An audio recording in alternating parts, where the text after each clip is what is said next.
my airport 2 hours away today, and I put all my stuff into the bin, including my phone, and I was about to run it through the airport scanner when my Apple Watch started vibrating and I was getting a phone call. And so I grabbed my phone out of the bin. It turns out it was Washington calling to cancel the hearing because of the mayhem and madness that was surrounding this Supreme Court hearing. They were concerned for safety. They were concerned that nobody was going to be able to attend, and basically just sort of indefinitely postponed it. Not sure when we're going to get that scheduled again. But well, that is so sad. That is so depressing. What did they get specific about the safety concerns? I don't really. I guess I'm just not smart enough to fully grasp that. I mean, the demonstrators? The demonstrators. I guess the safety concern really kind of came into conversation afterwards. I was talking to one of the staffers, unrelated specifically to the health committee. So there were some major protests going on at the Capitol, and they expressed their own personal safety concerns. And these are Hill staffers. Just things are getting pretty raucous up there. And just really, I just didn't think, they just wanted it. It's not an ideal setting to be holding a bipartisan hearing on healthcare policy when you could put it off to a more, a date down the line where you can actually have a real conversation about this stuff. So it's unfortunate because, lots of preparation went into this.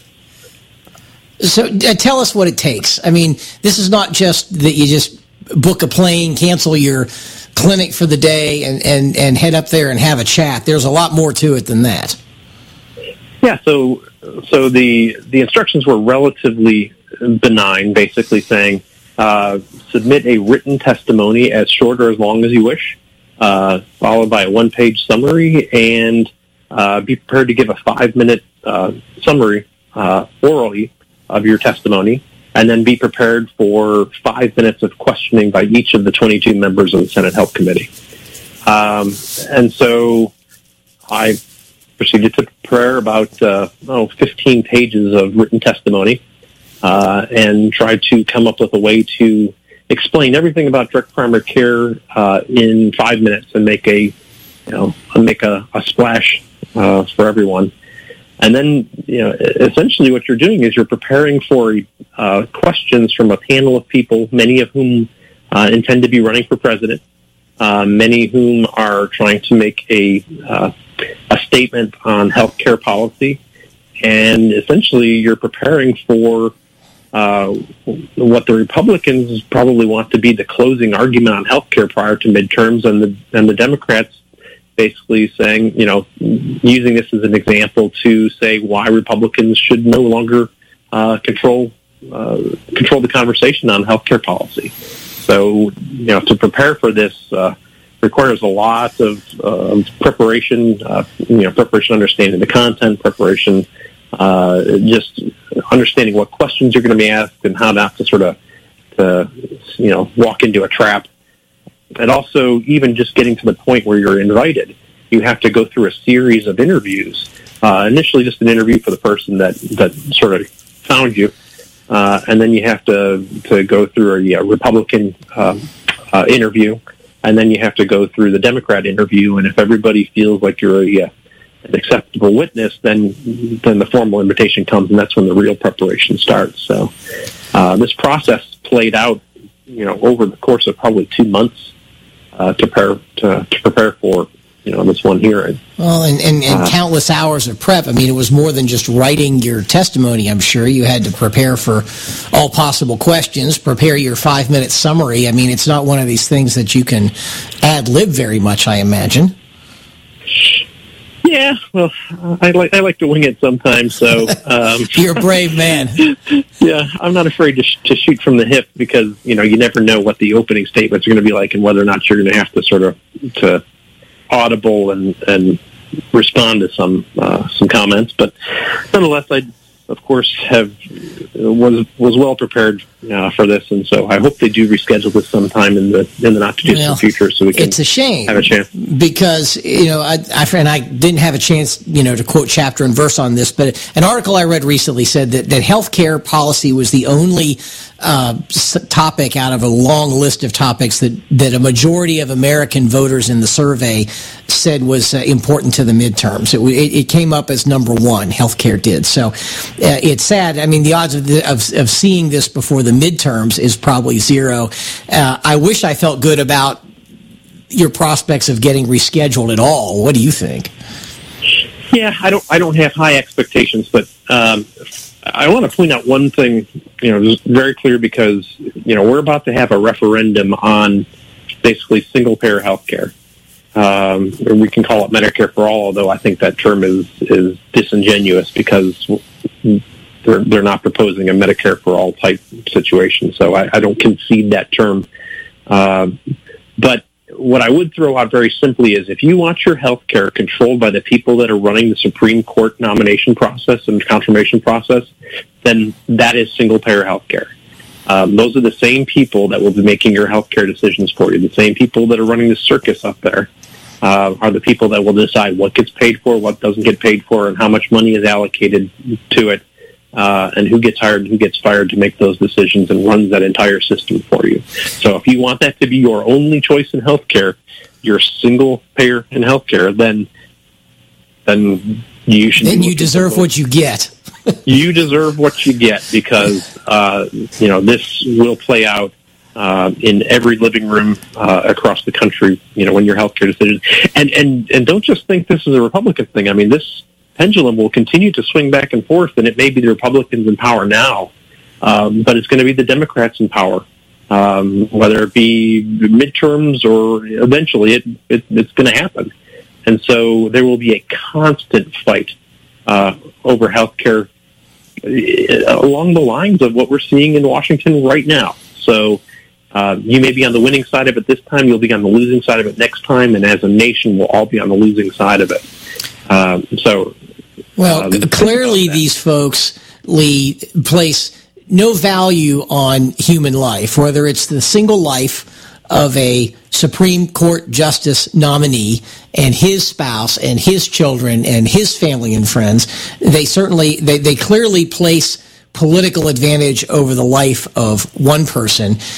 They will not hesitate at all to put their own advantage and their own power over the health of every American. There's no question about it. So if you want a clear example of both competence and intent, just look at what's happening. There's no question about it. And I think that needs to be a bipartisan they, because again, it just depends on who the person is that's putting the candidate forward. Because again, if it's the Democrats running a smear campaign now, it's the Republicans that do it next time. And again, if you want that to be in the middle of your health care choices, then the single payer is the way to go. But if you want, independence, freedom of choice, freedom of choosing your doctors without that nonsense in the middle of your health care decisions, then you need to be supporting the kind of initiatives that we're fighting for. Absolutely. I mean, you and I learned this together. Well, you quicker than I did, but we learned a long time ago through this process.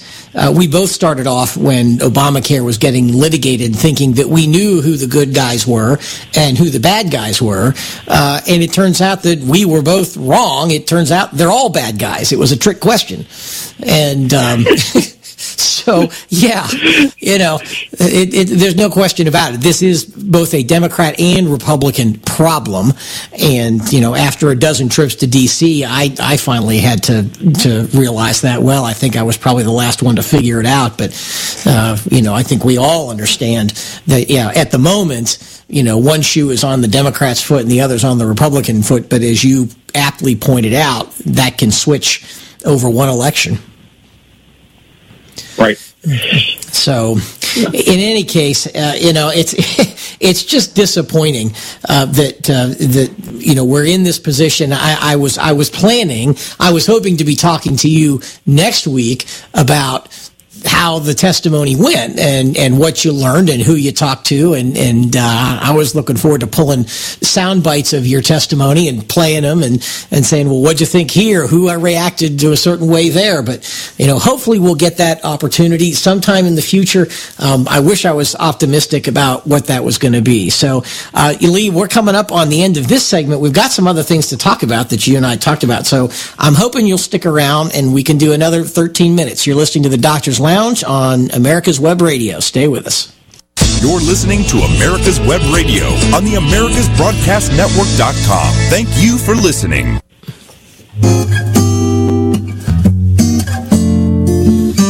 Welcome back to the Doctor's Lounge. Karuchak, your host this week, with special guest Dr. Lee Gross, the president of the Doctors for Patient Care Foundation. So last segment was all about sort of depressing stuff. You were supposed to have been in Washington by now and were supposed to have already testified by now in front of Congress to talk about direct primary care and ways to save money. Instead, we spent the last segment talking about why that didn't happen.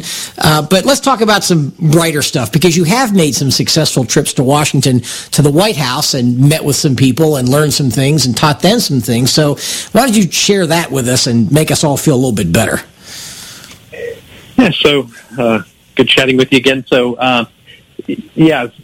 last week I actually had my fourth visit to the White House in this current administration.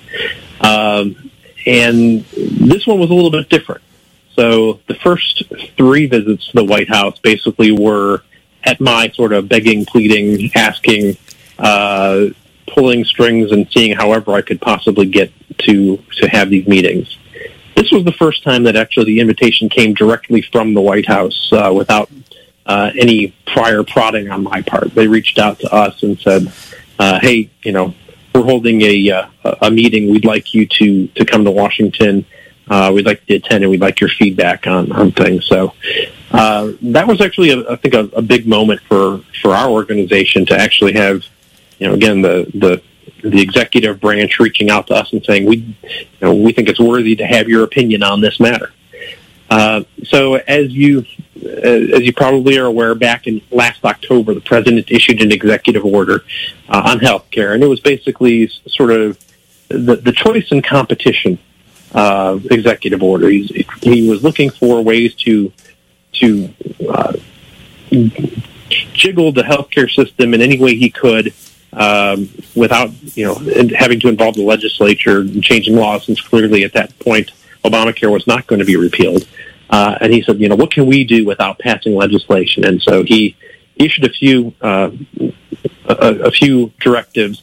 One was the association health plan rules, allowing the expansion of association health plans, which you and I have talked about before. The short-term limited duration insurance expansion, which we've also talked about, expanding the access to short-term medical plans, which are basically just low-cost, very affordable major medical plans.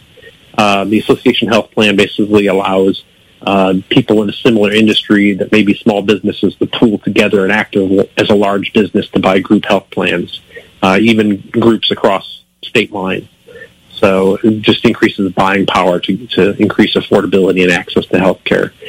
The two other parts of that executive order that still have not happened yet is there was an expectation of a release of the HRA rules, which are the health reimbursement accounts, which allow an employer to make a contribution to an employee's healthcare purchases. And that would be tax-free for the employer and tax-free for the employee. So it's technically not counted as wages to the employee, sort of a win-win on both sides of that equation. So that new rule on HRAs is expected to be announced or released any time now, any day of the week. The cake is almost baked, and they're ready to start decorating that. And the other thing that came out of that executive order was they were tasked with the Department of Health and Human Services, the Department of Labor, the Department of Treasury, and the Federal Trade Commission were all told to analyze everything they can in the healthcare system and find out what changes they can make to improve competition and choice.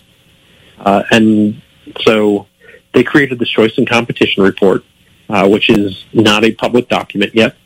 But again, that is sort of in the final stages. And so what they did was invite key stakeholders in healthcare policy to the White House to sort of preview the report, kind of question what's in it, and sort of guide the final stages of that report. And that was where our invitation came from.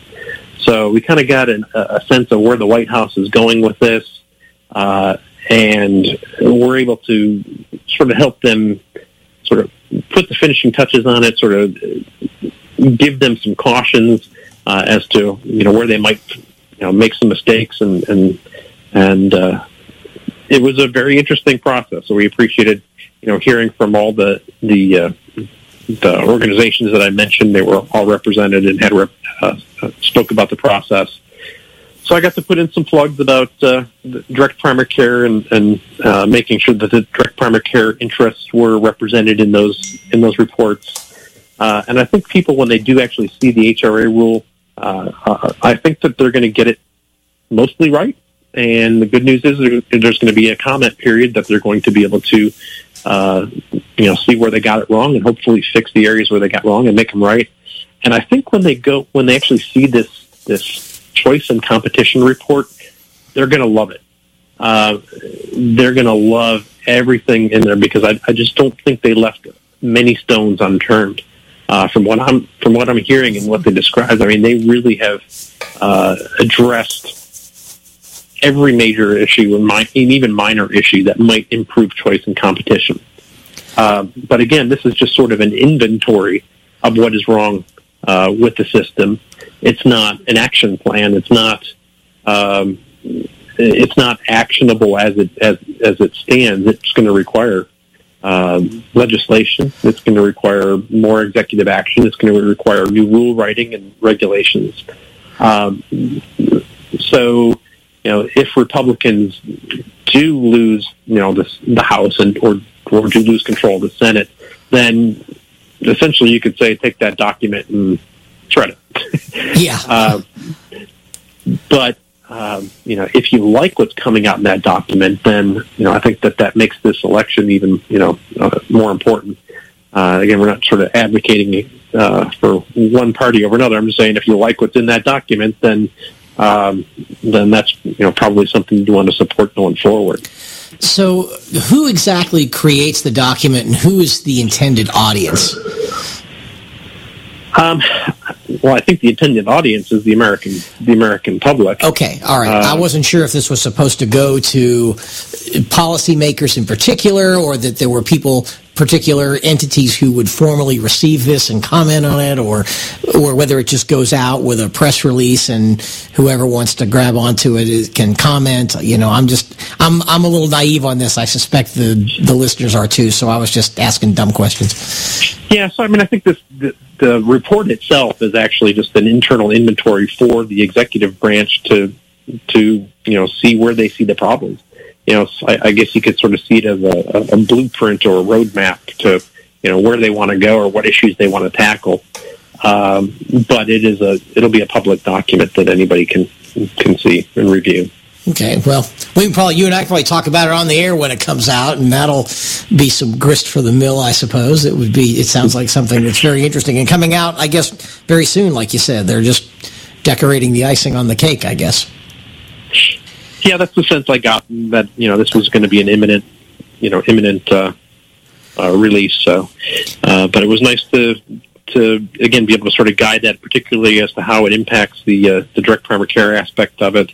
Really wanted to put in the plug as far as the HRAs go, just because there are a lot of employers out there that want to use HRAs to pay for direct primary care memberships, and so we want to make sure that rule doesn't necessarily hamper their ability to do that, and actually expands their ability to work with DPC practices. So I guess that whole thing is in front of the Senate, right? Is that still, to sort of switch topics slightly, but we talked about last time where that bill was going, and I guess it's still, because the House passed it, or... Yeah, so there's a difference between the HRA and the HSA. Yes. The HRA, Health Reimbursement Account, HSA, Health Savings Account. HSA is a bill that was passed by the House and is sitting in the Senate waiting for anything to happen. I think general consensus is nothing's probably going to happen on that bill before the midterms.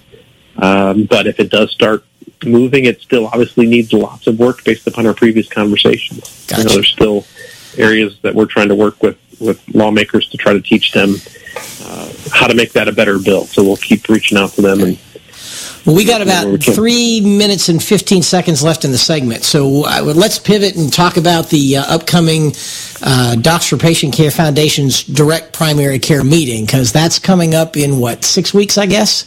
Something like that. Yeah. So how's it going? November 1st to 3rd in Orlando at the Rosen Center Hotel. This is going to be a record attendance for us. We're looking at probably at least 350 attendees at this conference.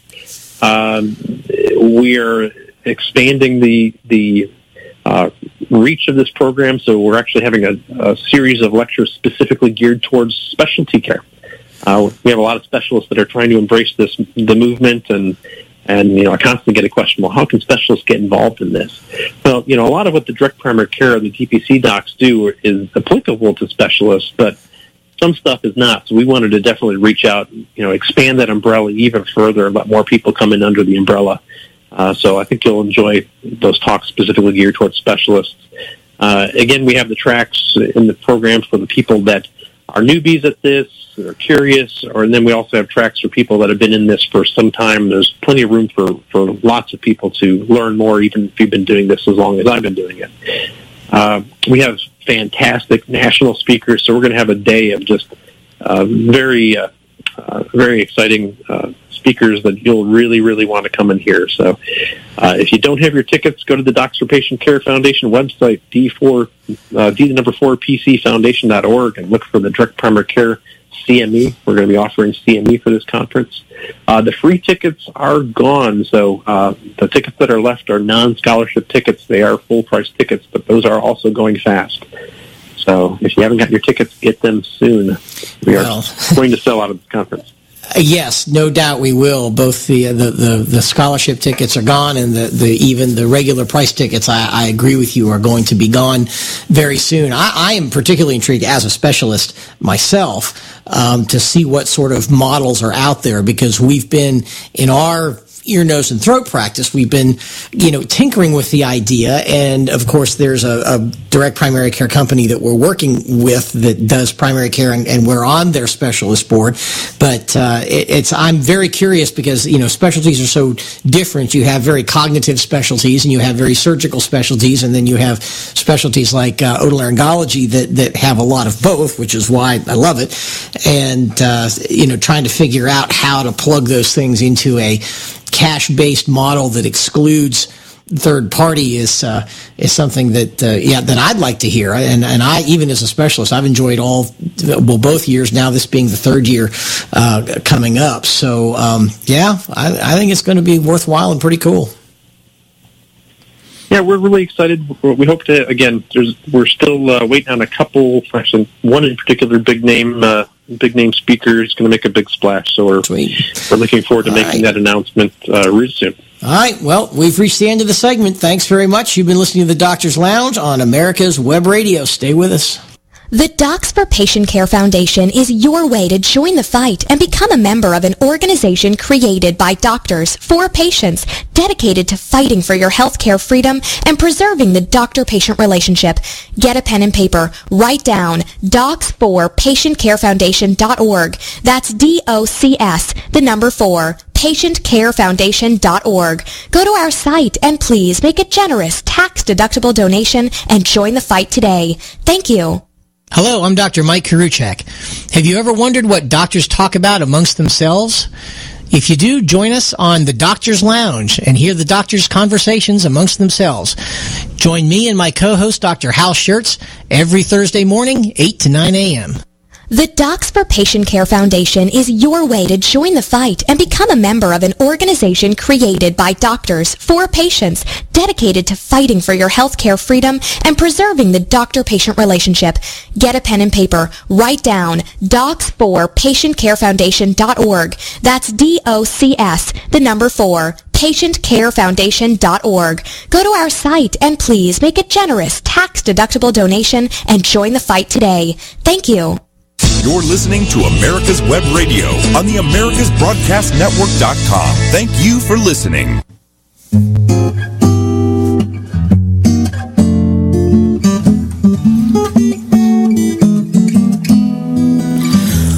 Welcome back to the Doctor's Lounge. I am Dr. Michael Karuchak, MD.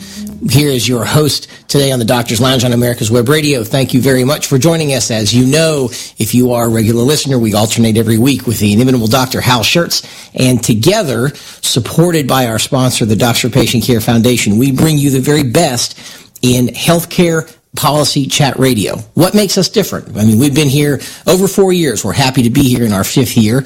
And over that time, there's been lots of copycats that have emerged, other shows, other podcasts that profess to address the same range of topics that we do. So what makes us different besides having been here first? Well, the Docs for Patient Care Foundation is the only healthcare policy think tank staffed almost exclusively by full-time practicing physicians. That means when we're not here in front of the microphone or we're not researching a topic on the late hours of the night or the weekend, or we are not talking to folks in Washington that we know from the White House to Congress and all the way around, that we are taking care of patients all day, every day. Yesterday, I saw 27. Today, after I finish this show, I'm going to the office. I will see another 27 patients in the office. So we have the entire spectrum covered. We have folks in Washington that we talk to that keep us informed. We study on our own, and we take that book knowledge, that theoretical knowledge, and we apply it every day when we see our patients. And that gives us the ability to bring you wisdom, understanding, and insight that you are not going to find everywhere else. And in today's show, with the stuff we're talking about, because CMS has been very busy, Congress has been very busy with rules, regulations, and legislation that directly affects doctors and patients in some very profound ways. And so we're going to give you some insights on that unless you spend time all day, every day, taking care of patients, having to code and bill for those visits, having to manage the finances of a practice, as well as make sure your patients are well.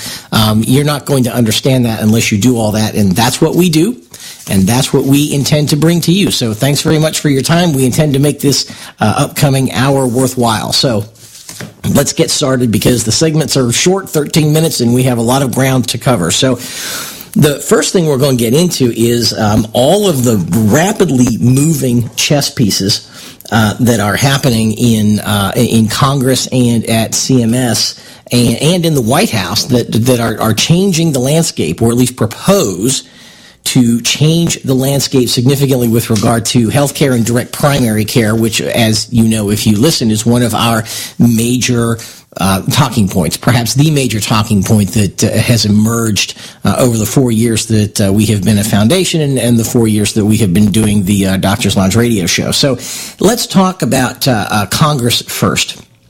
And we talked about this last week when we interviewed our president, Dr. Lee Gross, who continues to be busier than I can possibly imagine making all of this stuff work.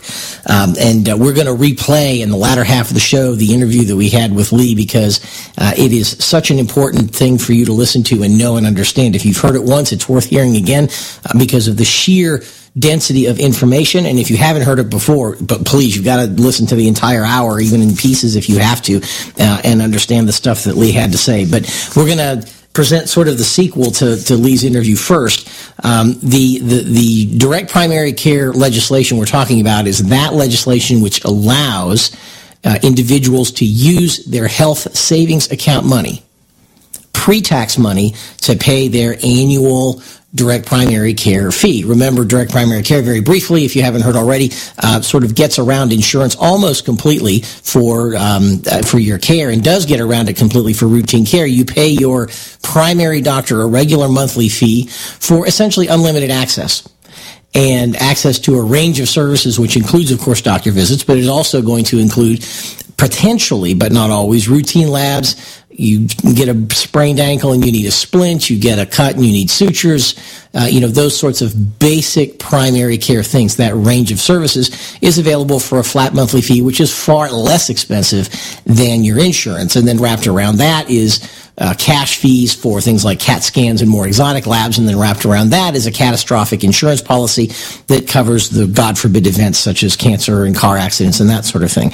And that sort of scheme to cover healthcare is far less expensive than traditional insurance, which, as you know, most recently under Obamacare has had skyrocketing prices, actually for decades, not just with Obamacare. Obamacare was just the latest chapter in that long book.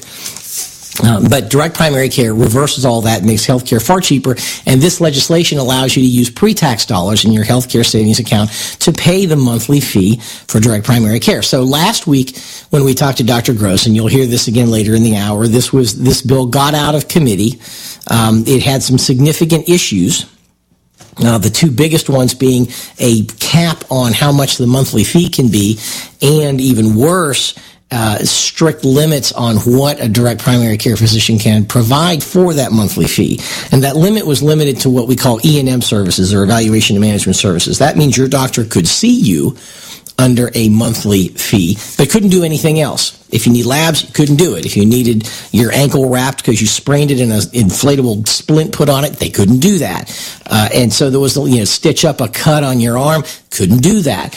And so that really hampered the ability of your direct primary care physician to be a little more than a consultant. You could talk a lot, but you couldn't do anything. Well, happily, that provision has been removed. So the limitations based only on evaluation and management codes. So now, under this bill, you can pay with your HSA pre-tax money, and your direct primary care physician is freer to provide you with stitches for a cut, splints for a twisted ankle, whatever. And that's a huge win. That is a huge win, and Dr. Gross was a huge part of the effort to make that happen. So that's a very good thing. There are still monetary caps, $150 a month for an individual and $300 a month for a family, which is a pretty high cap. I don't think anybody's going to bump up against that number. But the idea of setting caps on cost arbitrarily is a very slippery slope and still a problem. But I am also happy to report that the bill passed the House. 277 to 142 last week. I presume that's probably along party lines, although I haven't researched that. That's a pretty educated and probably pretty accurate guess. So part one of the moving chess pieces is that the direct primary care bill that allows us to use HSA pre-tax funds to pay for direct primary care has passed the House. And that, I think, is generally a good thing. Although if you survey the DPC community overall, feelings are still a bit mixed.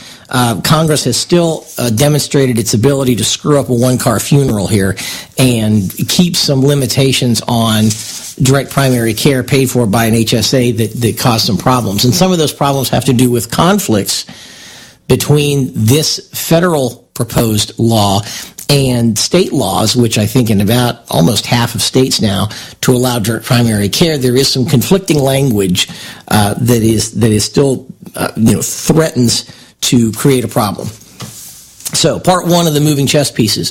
The DPC bill is moving along, has passed the House, goes on to the Senate, where hopefully they can correct some of these fixes. We also know direct primary care will clearly be on the radar of the White House because of this, as well as the tireless work by Dr. Lee Gross and others.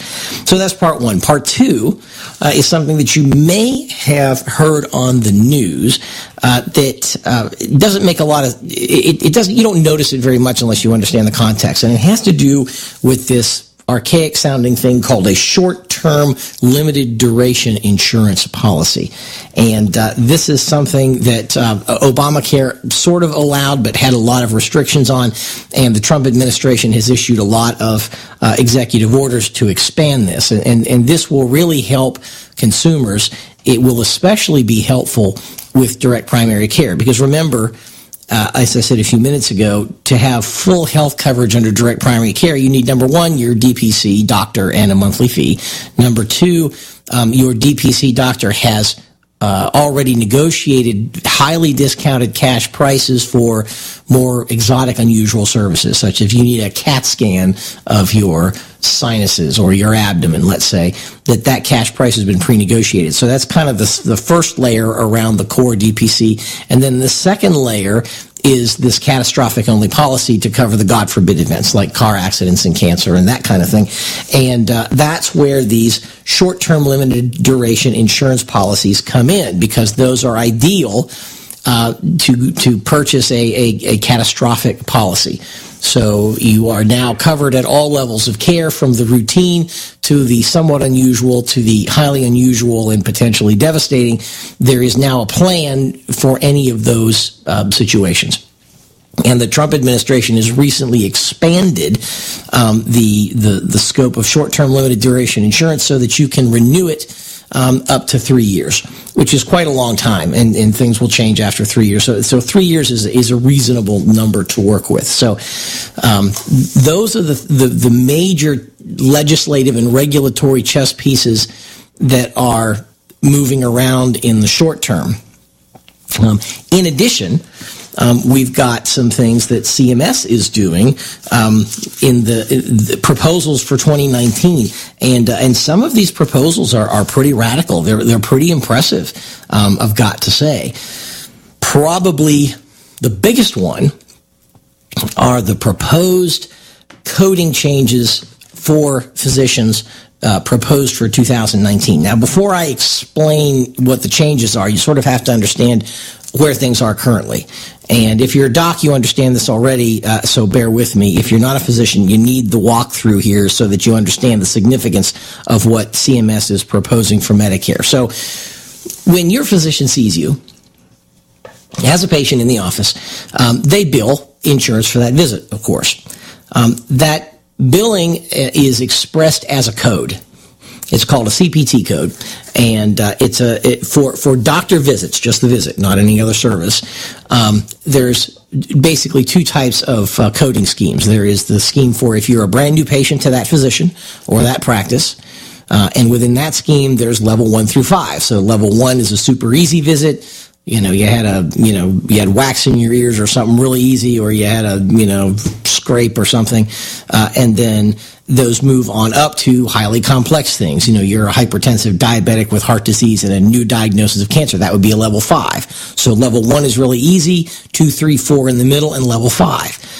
And they have those 1 to 5 scales for new patients and established patients.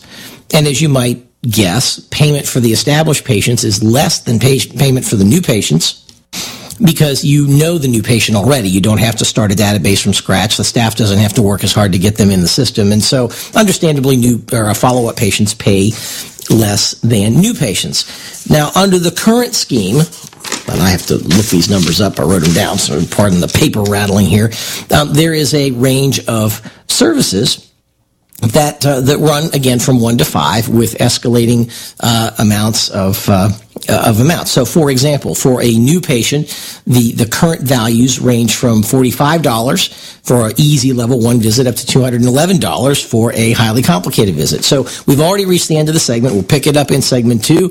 You're listening to the Doctor's Lounge on America's Web Radio. Stay with us. Hello, I'm Dr. Mike Karuchak. Have you ever wondered what doctors talk about amongst themselves? If you do, join us on the Doctor's Lounge and hear the doctors' conversations amongst themselves. Join me and my co-host, Dr. Hal Schertz, every Thursday morning, 8 to 9 a.m. The Docs for Patient Care Foundation is your way to join the fight and become a member of an organization created by doctors for patients, dedicated to fighting for your healthcare freedom and preserving the doctor-patient relationship. Get a pen and paper. Write down www.docsforpatientcarefoundation.org. That's www.docsforpatientcarefoundation.org. Go to our site and please make a generous tax-deductible donation and join the fight today. Thank you.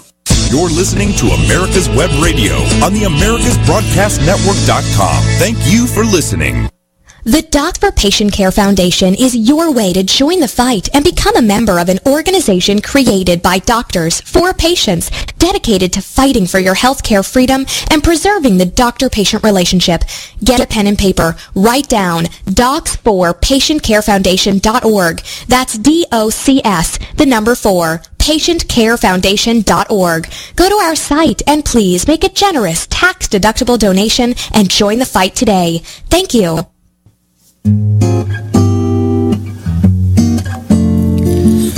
Welcome back to the Doctor's Lounge. Karuchak, your host this week. Thanks very much for being with us on the Doctor's Lounge on America's Web Radio. So picking right back up where we left off, we were talking about, we had already talked about the major things going on in Congress with the direct primary care bill and the ability to use pre-tax health savings accounts money to pay your monthly fee for direct primary care. That's huge, but as we talked about, the bill's got some problems still. It's passed the House. Hopefully the Senate can fix it, and if the Senate can't fix it, hopefully Trump signs it if it's okay, and then we get some executive orders or some clarifications either from the White House or CMS to bring us something we've wanted for a long time, which is the ability to use pre-tax money to pay your health care expenses through direct primary care. So that's a big deal.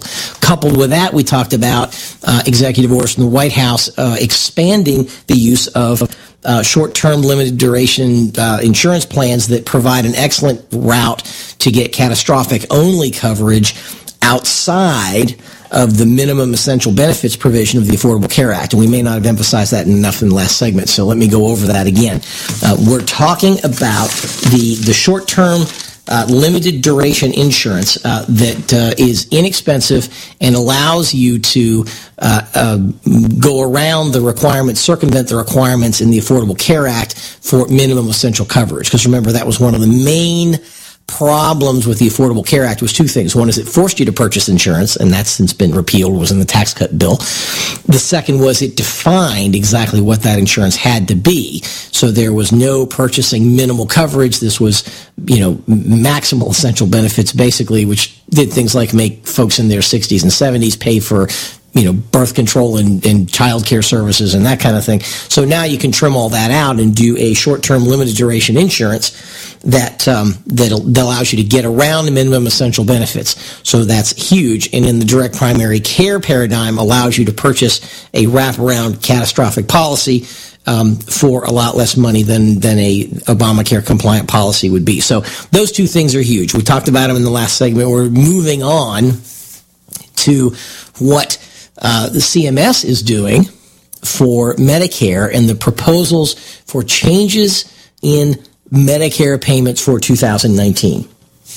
So the big one that we started to talk about was this whole idea of radically changing how your doctor is paid to see you in the office. Just that basic, you get together, you have an interview, you do a physical examination, you come up with a diagnosis and a proposed treatment, right? They call that evaluation and management. And there is a coding system for billing Medicare, as well as all other forms of insurance, for that kind of evaluation and management, the doctor visit, no other services to go with that. And so there's basically two types of codes. There's the new patient codes and the established patient codes. And under each of those schemes, there's a 1 to 5 spectrum, from a level 1 visit being a super easy, super quick, couple of minute visit that pays very little, up through 2, 3, 4, and a level 5 visit that's extremely complex and may take 30 to 45 minutes to get through everything, perhaps even longer if you bill for time only. And under the existing scheme, we were just getting into, before we got to the break, how those break down. So a new patient with a super simple level 1 problem, you only get paid $45. Currently, up through a super complicated patient that you bill at a level 5, that you get $211. Established patients, it's a slightly lower range, runs from $22 for level 1 up to $148 for level 5, because you don't get paid as much for a patient that you already know, and that makes sense, actually, believe it or not. What Medicare is proposing, what CMS is proposing, is that you take level 2 through level 5 and bundle it into one number. So think about that for a minute. That's a radical change. So now instead of 5 levels of payment, there are only 2 levels of payment. There's level 1, which is super easy, and then there's 2 through 5 that all get bundled up into roughly the same number. And that number, interestingly, sits as almost the exact arithmetic average between the level 3 payment and the level 4 payment. So basically they're saying that anything between level 2 and level 5, you're going to get paid at roughly a level 3.5, if that makes any sense. Now, why would they do such a thing? Why would they peg that average there? Well, this is where, having a full-time group of full-time practicing physicians evaluate this information and let you know what it really means to your physician and what it means to you, the patient, They took the average between level 3 and level 4. Why'd they do that? Well, because if you look at Medicare's data, it turns out that most doctors bill about 50% level 3 and 50% level 4, and just a tiny sliver of level 2 and level 5, and basically don't use level 1 at all. Which is probably why level 1 is split off from this merger and stays by itself. It also explains why the bundled, sort of average payment for level 2, level 5 all being consolidated into one number is the average between level 3 and level 4, because that's kind of the weighted average of how doctors are billing anyway. So if you bill 50% level 3 and 50% level 4, then, your total payment for the next 100 Medicare patients that walks in the door should be theoretically, statistically unchanged. So I think the goal was to leave the aggregate amount of money that a physician got paid for a large group of Medicare patients to be unchanged. And the idea here, at least, was to reduce the documentation requirements so that you could basically see all of your Medicare patients and have a minimum level of documentation required being only level 2. And part of this scheme also included some other sort of fuzzy rhetoric talking about that you only have to review changes in the database as opposed to reviewing the entire database. And because we do have that problem now, right? Thanks to electronic medical records and meaningful use requirements working together, we now have a situation where, every patient gets documented at a level 5 because you click all of your normal buttons. And so we have, terabytes and terabytes of useless, templated normal physical findings and review of systems and things that just clog up the medical records. So I guess it's a reasonable, good faith approach to try and get rid of that. But what's the effect in the trenches? What's the effect on doctors and patients working? Well, it depends upon how you bill as a physician. If you bill more level 3 than level 4 currently, you'll win under this scheme. If you're a heavy level 4, level 5 biller, you're going to lose money under this scheme, and that's probably what they want. The problem here is it's going to make, since level 2 bills pays the same as the level 5, everyone's going to get treated like a level 2. And I think that's a problem. I think what's going to happen here is you're going to see doctors put more appointment slots in their day and see patients more quickly, because now you can treat everybody like a level 2 and bill them like they're a level 5. But we'll see. I mean, that's all highly speculative. I think I understand what CMS is trying to do here. I think I understand why they came up with the numbers that they came up with, because it has to do with the proportions of how doctors bill level 3 versus level 4. And, once again, it points out how exceedingly complicated the E&M billing scheme is, and makes direct primary care look that much better. Right? Why is it that we have to have a third party overseeing the doctor-patient relationship and having to force itself into the relationship after the fact, after the care is delivered? We now have yet another overly complicated effort by CMS to measure value and measure payment, when it makes a whole lot more sense to let the patient do those things.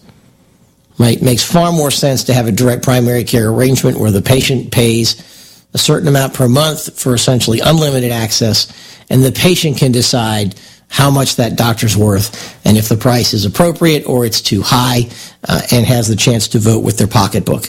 It's a far better way, just like the rest of the free market operates, to align everyone's incentives, keep everybody on the same page. This whole thing still, I guess I applaud them for trying to do something. And, Seema Verma and Azar, they've been there long enough to dig their heels in and try to make some intelligent changes. I can't fault them for that, but boy, you look at the whole thing and say, this is still lipstick on a pig. Let's just get rid of that whole system and let everybody go to direct primary care for at least their primary care services. Specialty care can be cash up front, which puts downward pressure on those prices. It just, the fancier the plumbing, the easier it is to stop up the drain, I suppose. Now, in the last 3 minutes that we have here in segment 2, I'm going to talk about some other things that Medicare is doing, which are, I almost have to say I like them, right? I just finished sort of damning with faint praise these proposals to the E&M coding and payments, but let's talk about another one here that's really, really big, and this has to do with something you may not even understand exists in the first place, and it has to do with the fact that Medicare pays different prices for the same service based on where that service is performed. I mean, think about that for a minute. What if you had two car dealers on either side of the street selling the same car, and on one side of the street the car was $20,000, and on the other side of the street the car was $45,000? Well, what would happen? We think the obvious thing is that everyone would go to the side of the street where the car is cheaper, and that may be true. But the other thing that happens is the car manufacturer is going to put all of their dealers on the expensive side of the street. And that's exactly what happens in Medicare because of facility-based payments. That means for the very same service, whether it's a doctor visit, a lab, or a CAT scan, or radiology or imaging, Medicare pays way more for that visit if it's in a hospital facility than if it's in a freestanding facility. What a horrible, horrible concept. The cool thing here is that they're changing that slowly. But this year, 2019, may have some radical changes. Again, this is a terrible concept to start with, this site-specific payment. And it's been the driving force behind a lot of the acquisition by hospitals of facilities. Because now you can move that facility from an independent category into the hospital category. And so the same bricks and mortar can suddenly charge 3 times as much to Medicare and get that money just because of who owns it. Now, there are some nuances to that, and the law is far more complicated. I'm admittedly oversimplifying things a little bit.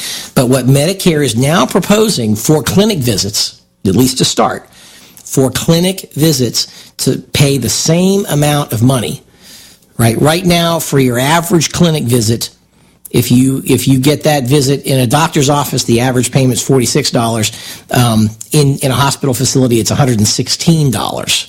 Like 2.5 times as much. Well, now the proposal is to bring that number down to the same $46 regardless of where you get that. So now this is huge. And as you can imagine, the American Hospital Association and some similar associations have come out vehemently against this, saying that it's going to cut off access for the sickest patients. It's going to do a lot of bad things. Again, they're protecting their own pockets, but it's huge. We are at the end of the segment. You're listening to the Doctor's Lounge on America's Web Radio. Stay with us. The Docs for Patient Care Foundation is your way to join the fight and become a member of an organization created by doctors for patients, dedicated to fighting for your healthcare freedom and preserving the doctor-patient relationship. Get a pen and paper. Write down docs4patientcarefoundation.org. That's DOCS, the number 4. patientcarefoundation.org. Go to our site and please make a generous tax-deductible donation and join the fight today. Thank you. Hello, I'm Dr. Mike Karuchak. Have you ever wondered what doctors talk about amongst themselves? If you do, join us on the Doctor's Lounge and hear the doctors' conversations amongst themselves. Join me and my co-host, Dr. Hal Schertz, every Thursday morning, 8 to 9 a.m. The Docs for Patient Care Foundation is your way to join the fight and become a member of an organization created by doctors for patients, dedicated to fighting for your healthcare freedom and preserving the doctor-patient relationship. Get a pen and paper. Write down www.docs4patientcarefoundation.org. That's www.docs4patientcarefoundation.org. Go to our site and please make a generous tax-deductible donation and join the fight today. Thank you. The Docs for Patient Care Foundation is your way to join the fight and become a member of an organization created by doctors for patients, dedicated to fighting for your healthcare freedom and preserving the doctor-patient relationship. Get a pen and paper. Write down docs4patientcarefoundation.org. That's DOCS, the number 4. patientcarefoundation.org. Go to our site and please make a generous tax-deductible donation and join the fight today. Thank you. Perhaps you are struggling to cope with the disease of addiction.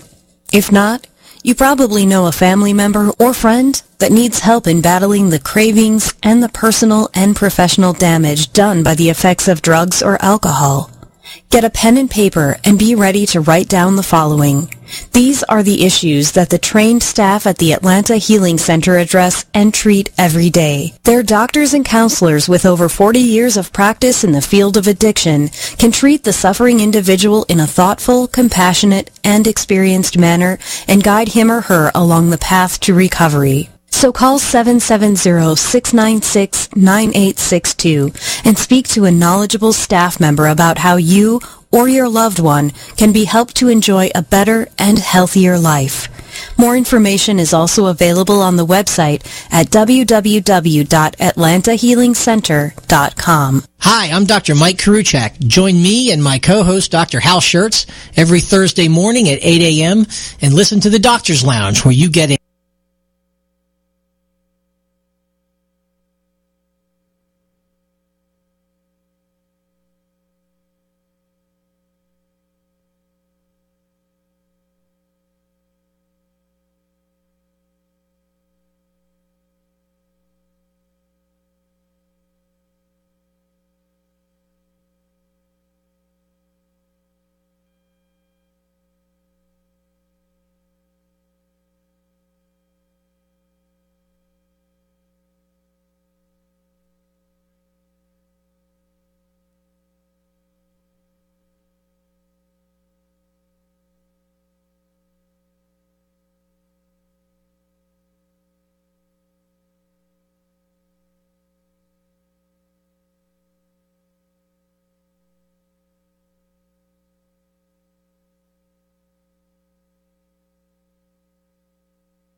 and also a big advocate of. I'm with you, man. Oh, that's. He listens to what I'm talking about and takes photos. And Iowa starts off on the busiest. The car is interesting to listeners because it's really neat. Well, I was racing. I raced sports cars, and I was racing at Summit Point, West Virginia. And a guy would come to the track every day with a different car, driving from home. He raced a Porsche, but he would drive one day.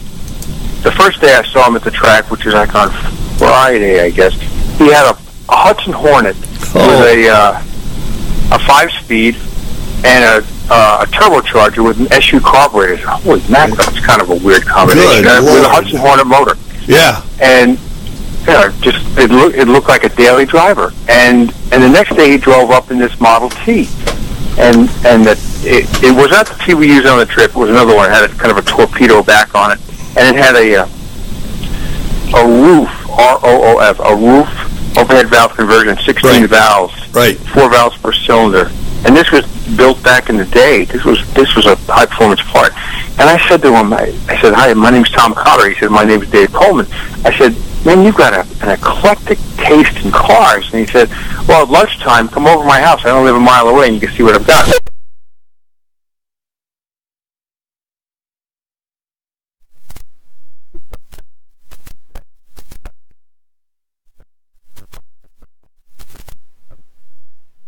Race cars and Porsches and all sorts of things. And he had 2 Model Ts, the one he had been driving, and another.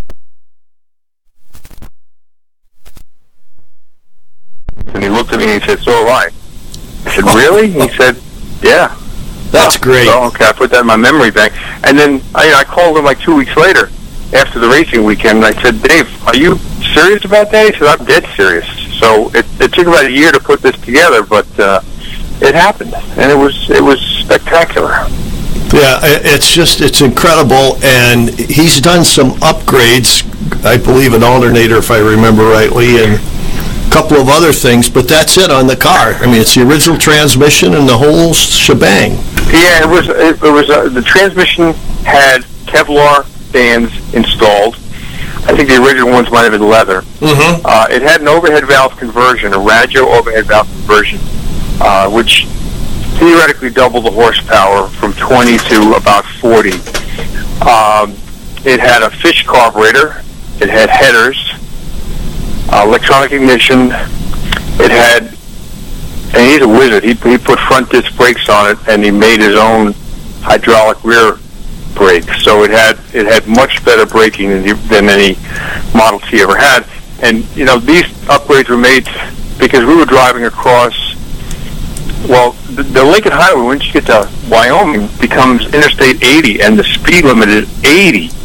And then, if the speed limit is 80, most people are going 90. And here we're going, in a car that was going 40 or 50. So we needed a little more power, and we needed to have braking. So we had a car that was the best Model T you could have for a trip like this. Oh, that's great. Now, couple of the stops you made, one was Lincoln, Nebraska at the Speedway Museum, if I remember rightly. Oh, yeah. And then you went to Bonneville and parked on the Salt. Parked on the Salt. We were there a little bit early. There was no speed events going on. Right. I've always wanted to go to Bonneville. Dave had been to Bonneville several times. Michael Allen Ross, our photographer, had photographed there a number of times, and I guess it's like a mecca. I guess it's like a religious experience to go there. So these guys wanted to go back and show me it. I've always wanted to go there. Haven't been there yet for a time trial, but I was hoping we could drive the car across the Salt, but at that time of year the Salt was still wet, so we couldn't do that. So, but we hung out there for a while and took pictures, and it's almost like being on the surface of the moon. It's a whole different world out there. And just a week and a half earlier, we were in Manhattan on the same road. Like, how does that work? That's what's beautiful about this country, though. You're right. Well, I've never seen such such disparity or such an eclectic environment from one day to the next. It is just amazing. But the other thing is the people you met and the food you ate going out there. That's the other beautiful thing about your book, is you talk about all these experiences, not only cars, but just human beings that you encountered through the whole thing?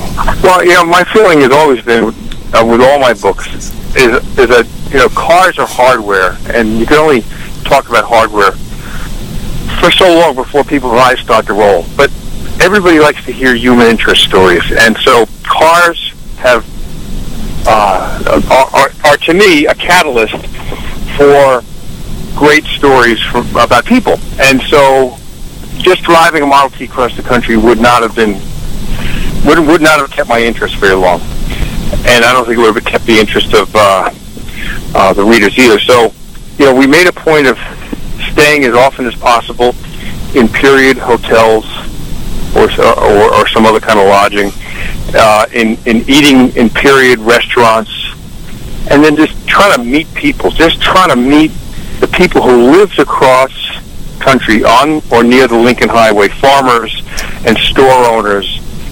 We're passing through, but those people live there every day, and I wanted to find out what it was like to live there every day, and we met some amazing people. Oh, it's incredible. When we used to go to Chicago, and there was a small town in Illinois, and I'm sorry I can't remember it when I was a kid, but they had homemade ice cream, and they had a New York vanilla that is absolutely still one of the finest ice creams I've ever eaten in my life. So it's the little things like that, that you remember. Oh, yeah. And I can remember crawling out of the back seat of a 1959 Carmen Ghia coupe to go in there and get ice cream. Wow. Yeah, I'll never forget that. I mean, three people, one of us ended up in the back seat once in a while, so... Yep. Yeah, and I know what you mean, and all the other authors I named talk about little things like that. Kerouac was probably a little out in the I didn't take as many drugs as he took during his trip. No. You're probably like me. It was a blood pressure medicine or what is it, cholesterol, and that was it. Right, yeah. Or a vitamin. But in the 40s, Alistair Cook wrote a book about traveling across America, too. And it's quite interesting. I've got a copy of it if you want to borrow it. It's just, it's intriguing. Now, I'm going to shift gears for a second and ask you, because one of my favorite books is the one you and Bill Warner wrote about Cuba. Yeah. Now, did Michael Allen Ross go to Cuba with you? No, he didn't. We had considered it, but Bill is a heck of a photographer as well. Yes, he is. He shot for Road and Track magazine for 30 or 40 years. So, in hindsight, I think we both wish that Michael had come with us, because Bill enjoyed meeting people, talking to people, and would have enjoyed the writing process more if he had not been responsible for clicking away at the shutter. So I think in hindsight, we wish we had brought Michael or another photographer, so Bill could have done what he lately enjoys doing more, is talking. Right. But Bill was the photographer on that trip. Okay. So I was always writing and he was always shooting. Beautiful. Well, that's another one of my favorite books. And my brother-in-law came over from Cuba in the late 50s, and so I gave him the book to read and enjoy, and he has. Oh, cool. And, in fact, I was visiting him a couple weeks ago in Kansas and saw it on the shelf and asked him about it, and he thoroughly enjoyed it, and it brought back some fond memories, because one of the things you had there was a picture of, I think, an Oldsmobile dealership in Havana, and he remembered that. Anyway. Oh, a huge GM dealership. Yeah. And they carried all the GM brands. I mean, it's still up, and now it's an apartment building. Oh, is it really? Oh, jeepers. Yeah, but the pictures of it back in the day with this Art Deco amazing facility. Yeah, it's just it's incredible. But I'm getting away from your Coast to Coast book. Let me ask you this: was there any place you stopped that you will never forget the food, like me with the ice cream? Well, yeah, maybe not for the right reason, though. Okay.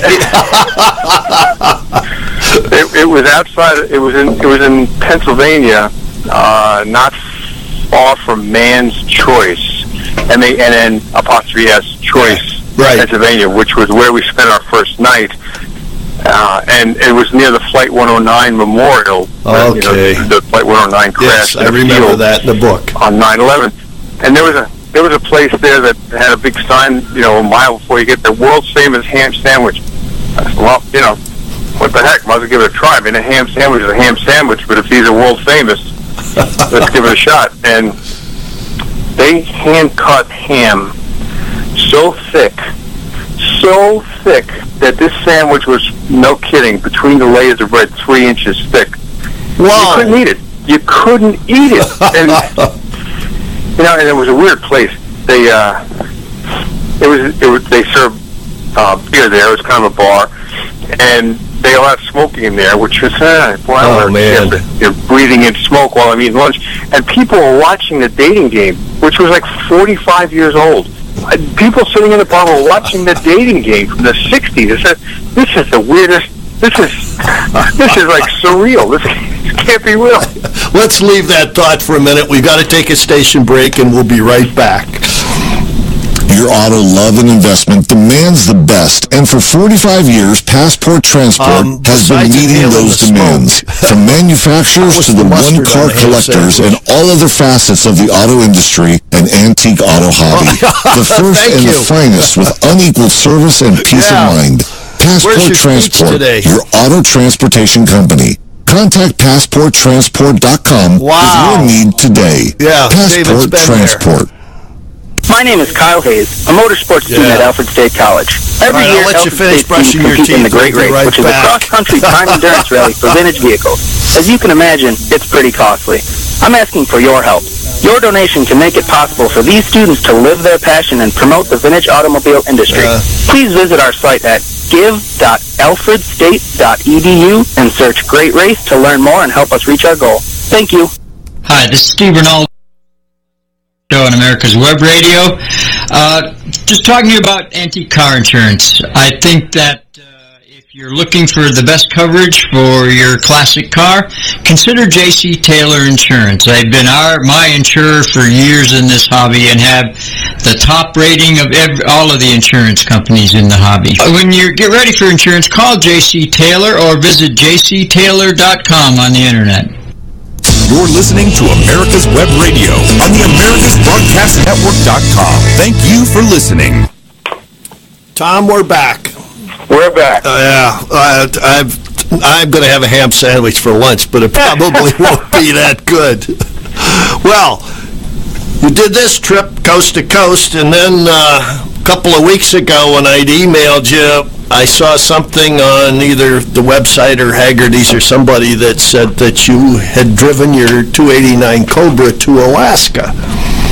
And okay, that's not completely correct. I didn't drive my Cobra to Alaska. I had it shipped there. Okay, driving from the East Coast to Alaska, quite had adventures. Okay, beautiful. And you fed a bear up there, I understand. Yeah, what the heck, like when in Rome, whatever. Right.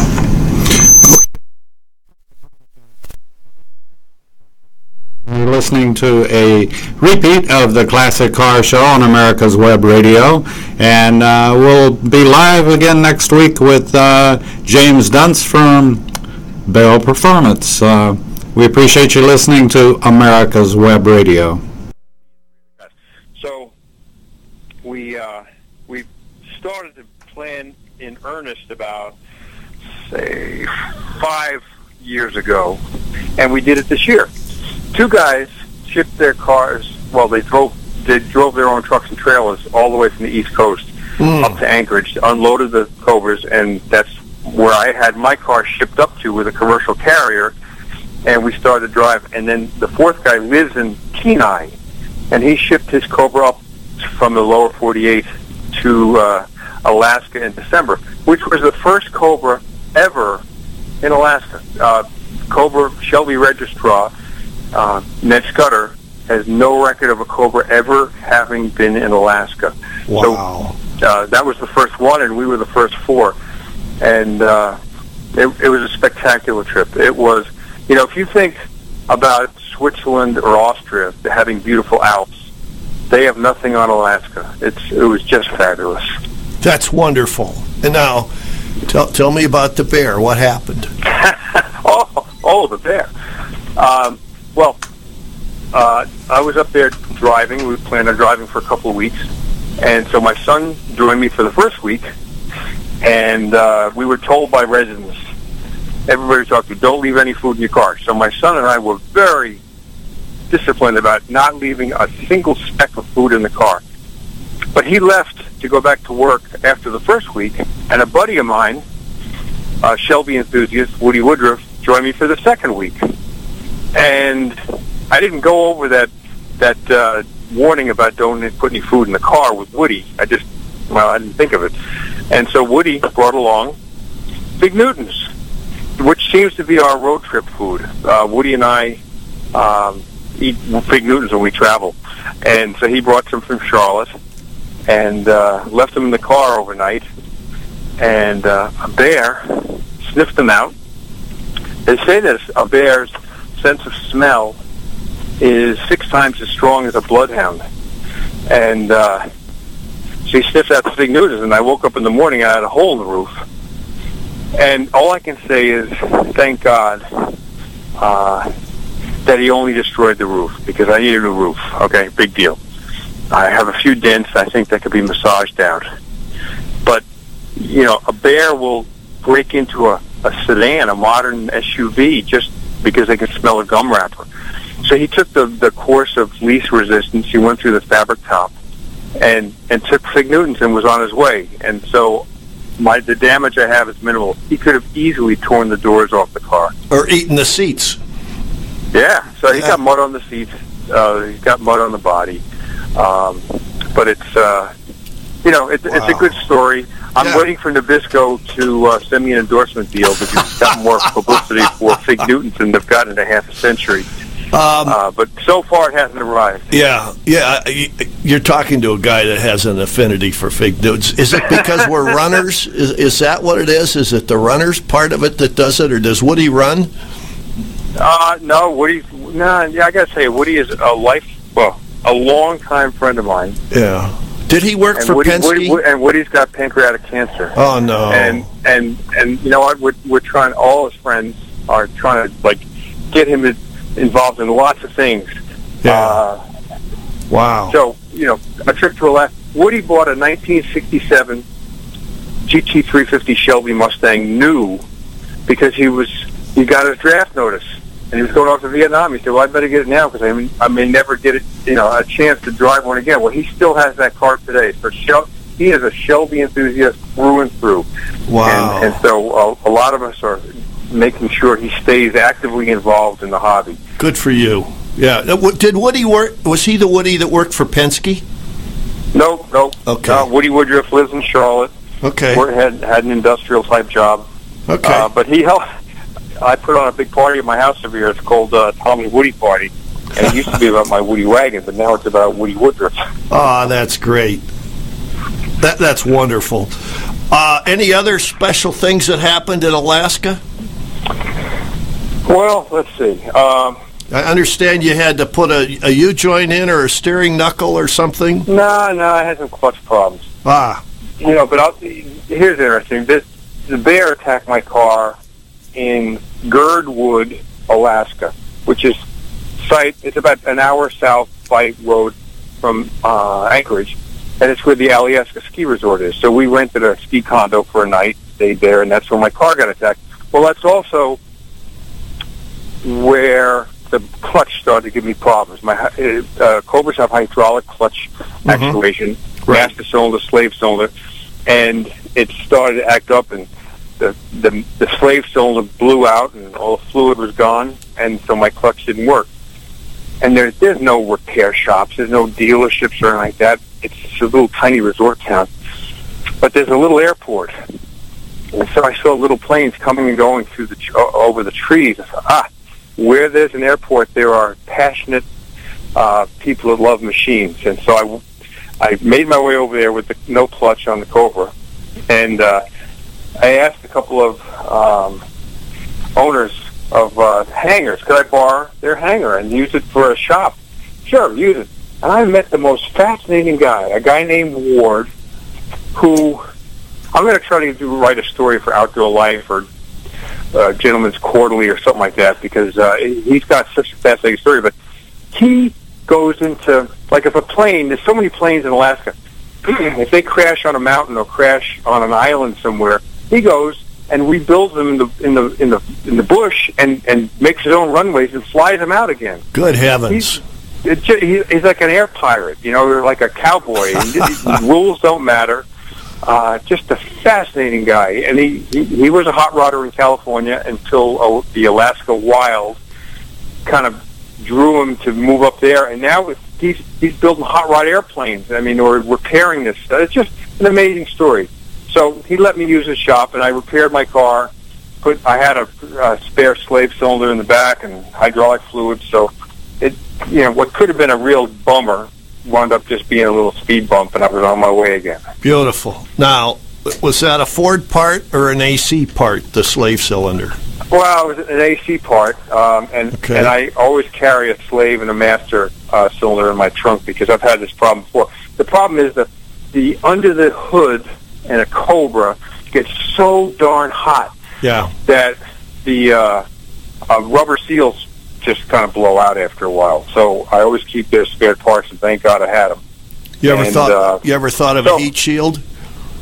I have a heat shield. I put insulation around the headers and all that stuff. It doesn't do any good. It just gets too hot. Yeah.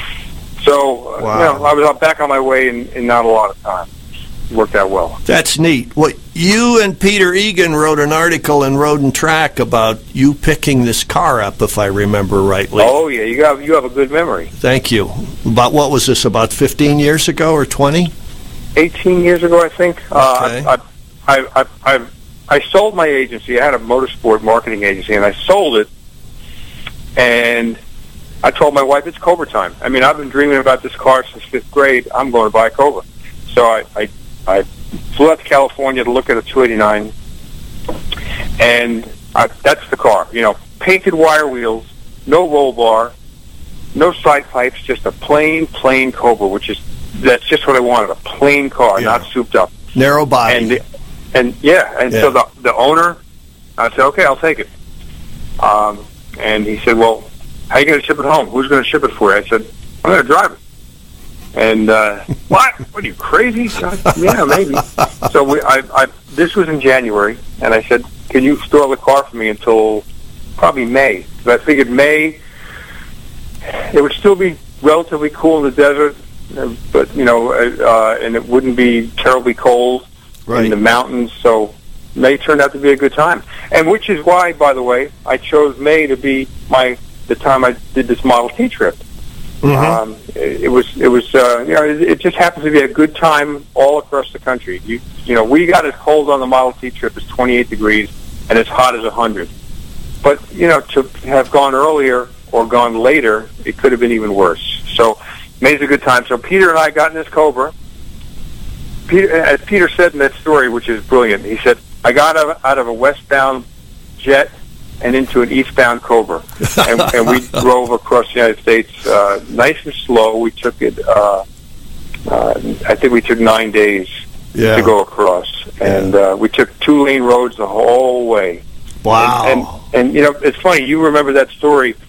There are people that remember that story. It's coming up on 20 years, and it's still the iconic road trip, that all of us dream about taking. Oh, yeah. Yeah, and as I said in one of my notes to you, I've got a couple of road trips. One of them was to Alaska, but we're going to take a station break, and then we want to come back, and we got a whole lot more to talk about before the show ends, so we'll be right back.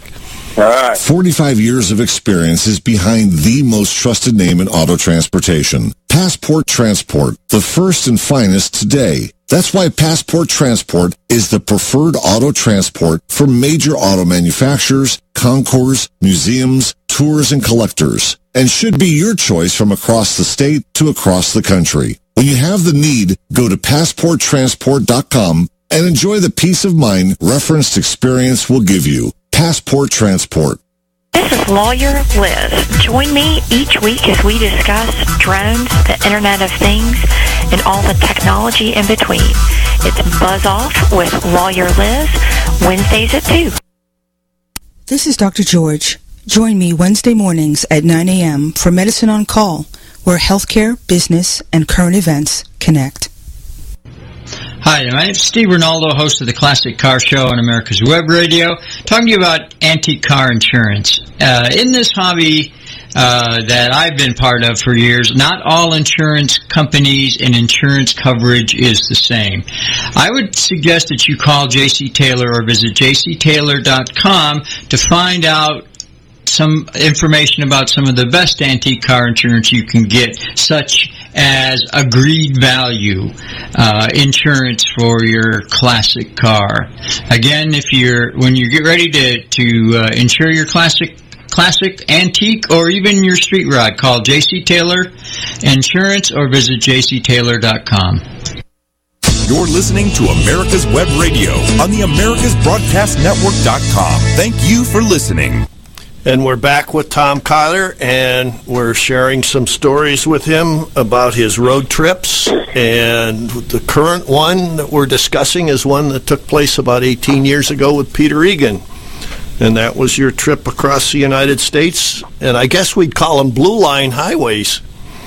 Oh, yeah. Yeah, Blue Highways. In fact, there's a great book called Blue Highways. Yeah, William Least Heat Moon's book. Yep. So that it's amazing how, how do I say this? Peter was able to write a story that took 1 million people along for the ride. So we had a 2-seater car with 1 million people that were in it. And here, almost 2 decades later, people still remember that story. So it's, I was so thankful to have been a part of that, because it's seldom that people can remember a magazine story so long. Oh, yeah. So long. Well, and I can relate to it, having had a Cobra briefly. But the other thing is, and I'm just going to mention a sidebar about Peter, he wrote a story about traveling in a Model A Ford. And I don't know if if you read that, but that was another great story. Oh, and I remember that exactly, too. Yeah. In fact, I could probably remember 50 stories that Peter wrote. That's the kind of writer he is. Yeah. Well, I have his books with the excerpts from Road and Track.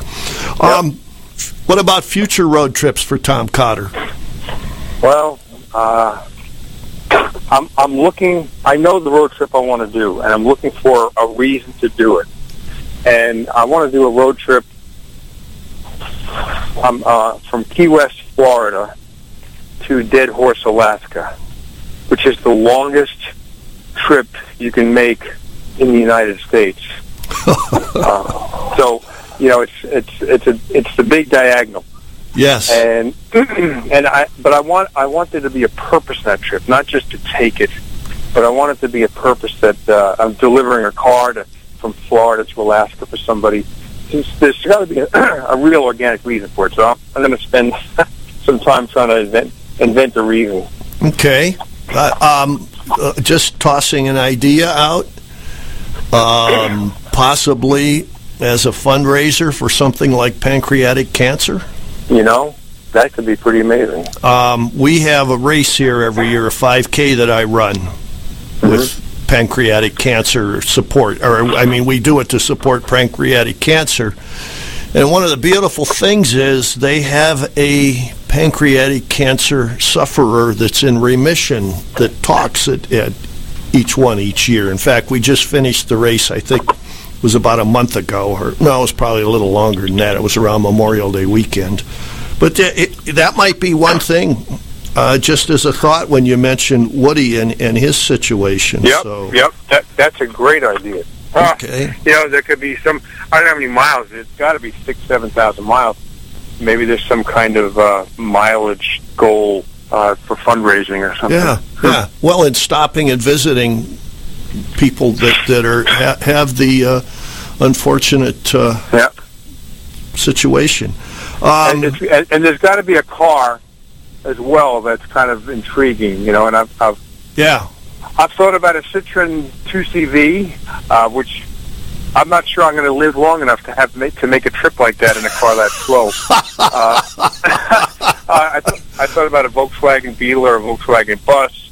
I've thought about, just some kind of plain Jane, 6-cylinder Chevy from the 50s, a Corvette, to buy a nondescript 1985 Corvette, low horsepower, but one that's in real good condition, and just bring it up there and maybe sell it. Maybe that money could go towards pancreatic cancer as well. Yeah. Speaking of that, the guys at Car and Driver a few years ago, in the middle of winter, drove, I think it was a C4 or C5 Corvette to Alaska. Yep, I remember that. Yeah, yep. And the car's in the museum because I stopped to see it because I love the rack they built for the roof on it. Well, all right, that's certainly a goal. Key West to Dead Horse. Yep. Okay, now, you just ran Mount Equinox a couple weeks ago with the VSCCA, and I think that's the oldest hill climb in the country, if I remember rightly. It was started in 1950, so I'm not sure if Hershey is older than that or not. But it was really, really neat nonetheless. I felt like I was stepping back into the 50s. It was low-key, it was fun, the people were wholesome, the cars were amazing, the hill was challenging. I was really pleased. So I ran that car I ran that hill in a car that is seldom seen as a race car, but an unusual car nonetheless, a 1952 Cunningham C3 Vignale Coupe. And even though there is some history of those cars having been raced in the day, certainly none have raced in the last 50 years or so. But I own it, and I love it, and it's a great car. And I said, what the heck, I'm going to do it. And so next, I'm going to race it at Lime Rock in the Fall Historic Festival. And that's in 2 weeks. 2 weeks from right now. And I can't wait. I'll be there on Friday. So. Well, you'll see my car. I'll see you. I'll make sure I come by and introduce myself.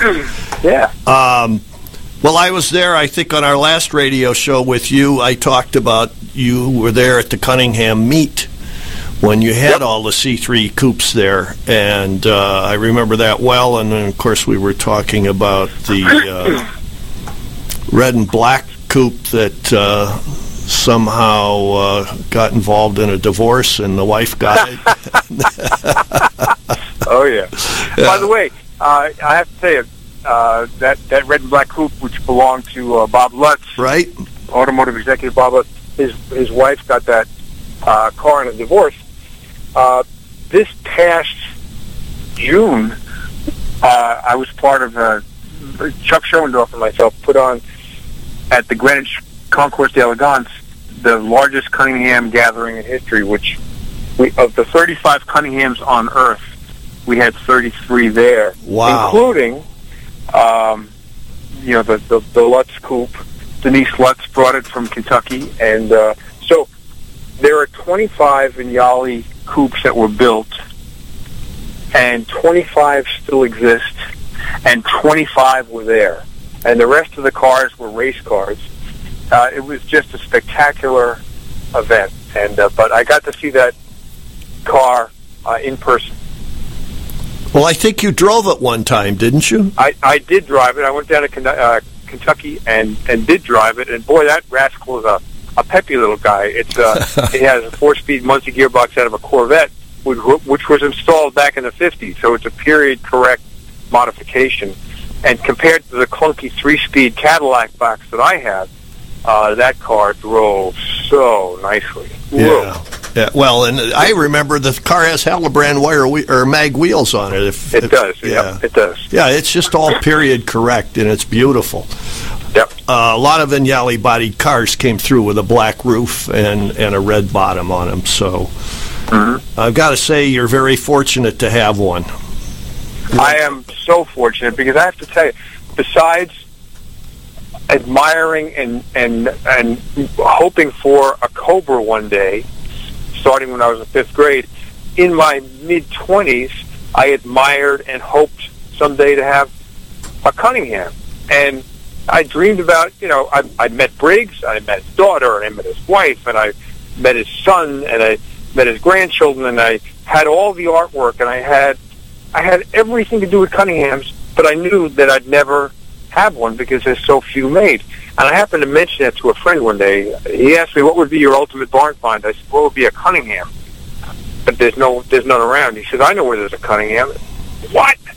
And son of a gun, he showed it to me the following week, and 2 years later, it was mine. Wow. And I was thinking, I dreamed about owning a Cunningham, and it happened. And I'm wondering, wow, what if I had dreamed about owning a GTO Ferrari? Would that have happened? I don't know. Yeah. But I like the Cunningham story more than the Ferrari story. I got to tell you that I really admire Briggs, what he did, and his, sailing and sportsman, and just a class act. And so when it comes down to it, I'm glad I have a Cunningham more than I would want a Ferrari. Yeah, I missed the museum in California when it was there, and I can't think of the old gentleman that always took care of the cars there, and it was... before we get off the phone, I bet I'll be able to remember it. I hope so. Otherwise, John Burgess. Yes, yeah, I was going to say I'd wake you at 3 o'clock tomorrow morning and tell you his name. He was an artist as well, a great guy. Yeah, wonderful. Just very eloquent and very personable. You could have been a street person walking in to look at the cars, and he'd still talk to you. Yeah, that was great. Lime Rock, do you know what class you're in? Are you in with... Well, in the Cunningham, I'm in class 1. Okay. And that's for vintage cars, so, Allards and MGTFs and things like that. Okay. I'm not going to go out there and break any records. If my car does not have a roll bar, it does not have a fuel cell. Yeah. It's made for cars to be prepared the way they would have been back in the day. So I'm just going to motor around. Because I also have a Corvette that I race, and I'll be racing that Corvette. Oh, boy. As fast as I can. So I don't need to do that in the Cunningham. Is the Corvette a solid axle car? No, it's a 64 fuel-injected, 64 327 Roadster. Okay. Independent suspension. Right. And until recently, I had a fuel injection on it, and I'm experimenting with a 4-barrel. So I'm racing the 4-barrel at Lime Rock, and then as soon as Lime Rock's over, I'm putting the fuel injection back on, because I like being that period correct. Well, and I understand there's a couple of Rochester gurus that can make that unit work reliably with a lot of horsepower. Yeah, and I've had them massaged by those guys. Beautiful. So it's believe it or not, it's the equivalent of 1,250 CFM. Wow. So that's a lot more than original.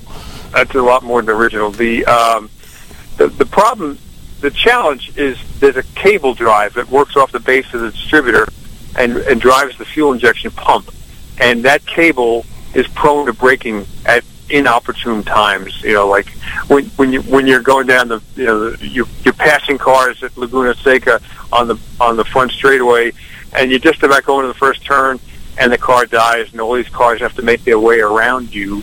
Yeah. Because now suddenly you have no power. That's embarrassing.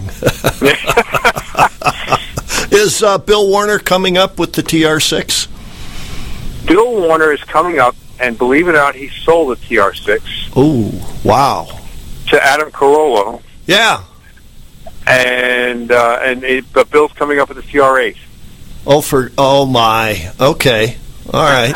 Yeah, because I'd love to see him too, because we've had Bill on numerous times also, and he's done great things with the Amelia Island Concours.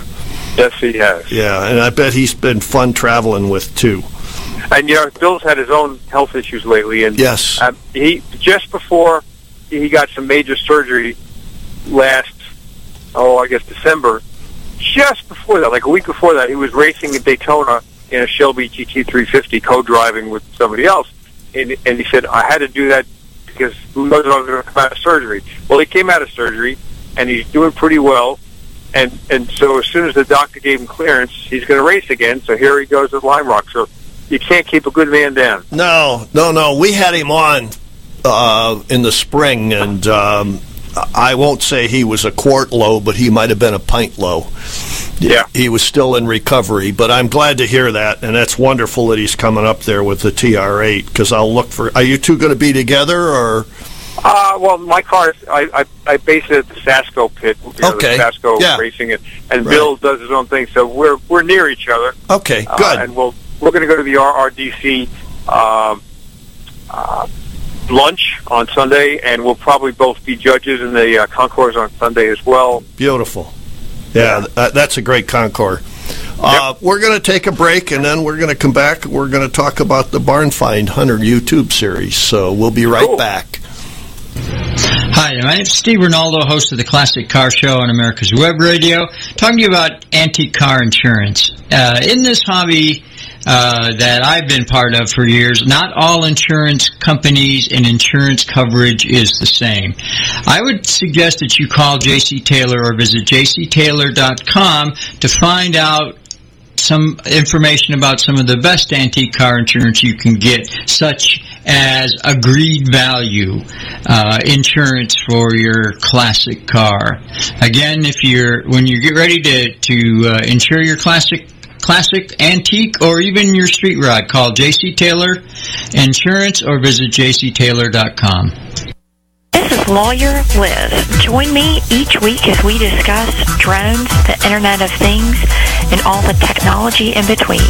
It's Buzz Off with Lawyer Liz, Wednesdays at 2. Your auto love and investment demands the best, and for 45 years, Passport Transport has been meeting those demands. From manufacturers to the one-car collectors and all other facets of the auto industry and antique auto hobby. The first and the finest with unequaled service and peace of mind. Passport Transport, your auto transportation company. Contact PassportTransport.com with your need today. Passport Transport. You're listening to America's Web Radio on the AmericasBroadcastNetwork.com. Thank you for listening. And we're back, and we have as our special guest Tom Cotter, and we've been talking about his road trips and his books and the cars and Lime Rock, and Bill Warner, who is a special friend of this show too. And I want to talk a little bit about Barn Find Hunters on YouTube series, and you and Bill did one on a Ferrari, I think, a while back, if I remember correctly. No, we did one on a Goldwing, 300 SL Goldwing That Mercedes. was it, yeah, okay. That he had known about. You know, it had been partially disassembled and stripped of paint. He'd known about it since he was a teenager, and it's still sitting, you know, it's been moved, but it's still sitting in storage. It's pretty clapped out and needs a full restoration, but son of a gun, they're still out there. Yes. Well, we know about the one in Cuba, but 3/4 of that is gone, if I remember rightly. Even more than that are gone now. It's a real sad case. A guy came over from Europe, unable to bring the car out of Cuba. He came with hacksaws and gave the owner a big amount of American cash and took the hacksaws and cut the serial numbers off various frame tubes and packed those frame tubes, little tiny pieces, into a suitcase, and now he's going to clone a Mercedes Goldwing when he gets back to Europe. Well, the factory's making sheet metal for it. Oh, yeah. Yeah, sure. I think a rear quarter's $14,000 or something, but when you've got a Goldwing, what the heck is... That's give the canary another seed. You also did one on a bunch of Alphas up in Michigan that Peter Corwin's kids... Yeah, you know him? Well, I knew Peter Corwin. In the 60s, I spent a summer in Ann Arbor, and Pete raced an NSU at the time, and he was very involved with the Oakland County Sportsman's Club, which is, I can't think of the name of the racetrack up there now, but yeah, he was quite a guy. He was a good guy. If I remember the boys, because I went over to their house for dinner one night. Isn't that something? Well, I know the boys, but I never met the dad. But they are car enthusiasts through and through, and I guess their dad was like totally infatuated with cars and racing. Yeah, just amazing. Are you starting to, for lack of a better word, dry up with suspects or prospects for your Barn Find Hunter YouTube series, or are you? No, not at all. You think they're still out there? Huh? We've this is our third year, and we have enough episodes in the bank to take us through next April. That's 2 a month. Wow. And we just filmed an episode in Alaska while I was, when I got finished driving the Cobra, the film crew flew up, and we spent 5 days in Fairbanks, and there's lots of cars up there. And you in that great museum, by the way, the Fountainhead Auto Museum, which is world class in Fairbanks, but not surprisingly, lots of Ford Broncos and international Scouts and things like that, but also traditional old cars that you'd find anywhere. And I'll tell you about Alaska. They don't use salt on the roads, and it's so dry there. This one guy that collects old Broncos, he showed me one Bronco sitting out in the field. He had stripped the paint off the rear quarter panel 5 years earlier. Stripped the paint off and never put anything on it. And here I was standing outdoors in Alaska next to a quarter panel with no paint on it, and that metal was as fresh as if it were stripped yesterday. There was not a speck of rust on it. That's how dry the climate is there. Yeah. So, people would probably initially say, forget about Alaska. Those cars are all rusted. Boy, they're not rusted. They're in good shape. Well, and the first series Bronco, my God, they're bringing horrendous money now. Everybody, yeah, they are. We saw a couple that were original paint Broncos. Like one, interestingly, was in Delta Junction, and this guy bought it from the school district. The school district had purchased it new to take students across a creek that, during the spring it flooded badly, and you couldn't get a school bus or a car across this creek. It would pick up kids to school. So I bought this Bronco specifically to bring kids across the creek. And it had original paint. It was a 289, 3-speed on the column, original vehicle. What a gold mine. Jeez. Yeah. Oh, well, it's amazing. Especially the V8 engine ones are bringing incredible money, but you can get a new body. The guy right up the road from you, Dennis Carpenter. Dennis Carpenter's making them. Yeah. Yep. Yeah. And even non-car people that grew up as kids that are adults now talk about, my dad had one of those, and I'd love to have another one, and I want one of those type thing, like you relate to your parents having a car years and years ago. Couple thoughts. I don't want you to go away yet, but I saw you went through Texas, which is the latest YouTube series, and looked at some cars down there. What can you elaborate or tell me what's next in the series? Well, Texas was great because the Haggerty people are really cool. They said, "Where do you want to go next?" I said, "Well, how about Midland, Texas?" "Why do you want to go to Midland?" I said, "Well, I'm infatuated with Jim Hall and the Chaparrals, and I just want to go there." So, there's a caretaker, a real nice man, and I actually he allowed me to take my Woody around Rattlesnake Raceway. Oh, did he really? How's that for a dream? Yeah. And so Midland is a rough, tough Texas oil town. Lots of potholes, overloaded trucks, and gritty people. And, okay, excuse me, Tom. I got to break in here. You just stepped on my territory. I'm from Lubbock, and I know Midland. Now, Midland is bankers' territory. If you want rough and tough, you go to Odessa. Okay, well, that's 7 miles away. That's it. And, when I had a band when I was in high school, and before I went to Tech, and you took you took whatever protected you when you played in Odessa. Midland was calm, and Midland was where our former president was from, and a very nice gentleman, and people. even in West Texas and Midland, they wore three-piece suits, and they were all bankers and knew what money was for. But like you said, you go 7 miles to the west and you hit Odessa.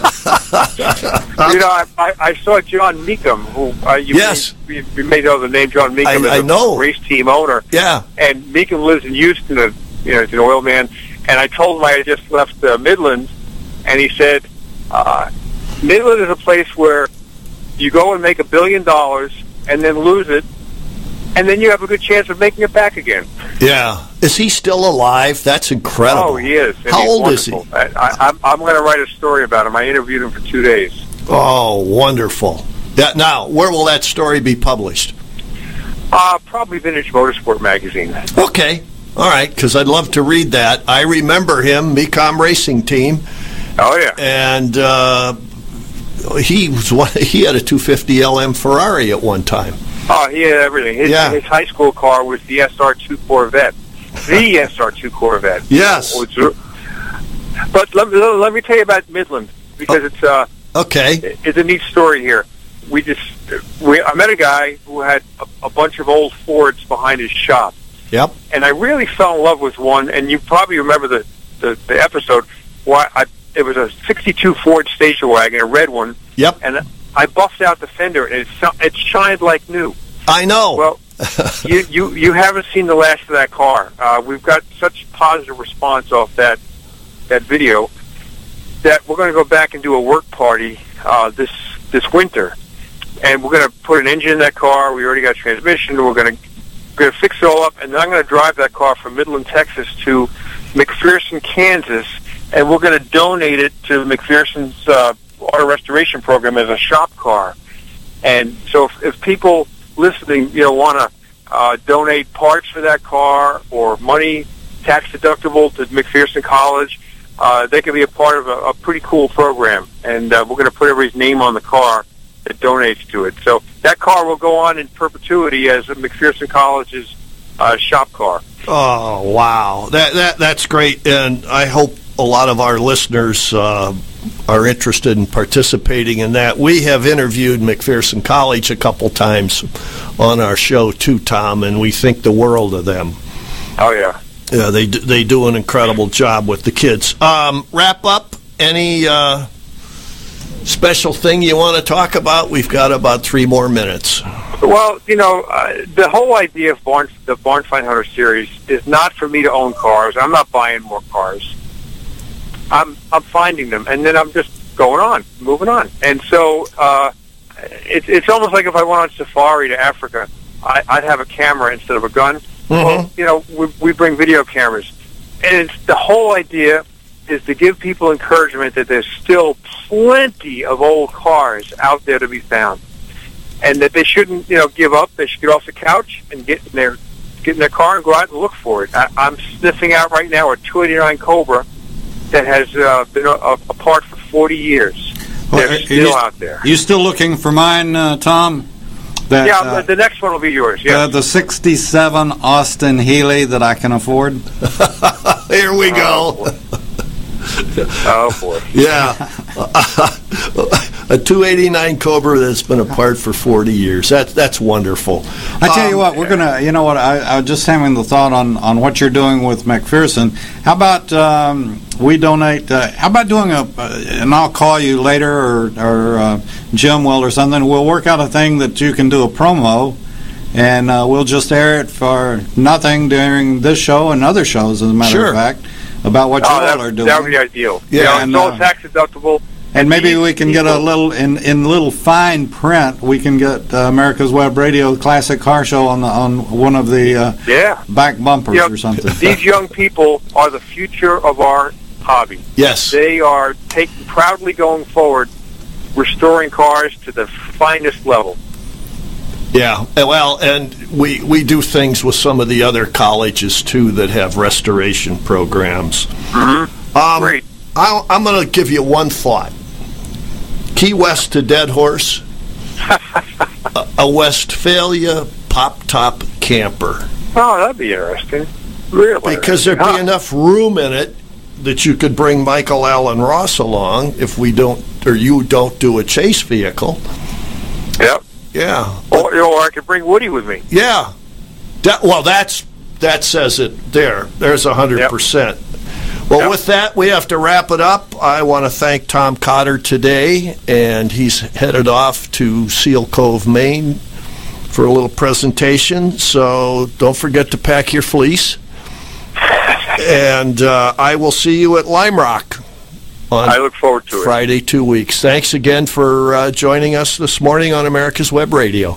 45 years of experience is behind the most trusted name in auto transportation. Passport Transport, the first and finest today. That's why Passport Transport is the preferred auto transport for major auto manufacturers, concours, museums, tours, and collectors, and should be your choice from across the state to across the country. When you have the need, go to PassportTransport.com and enjoy the peace of mind referenced experience will give you. Passport Transport. Hi, this is Steve Ronaldo, host of the Classic Car Show on America's Web Radio.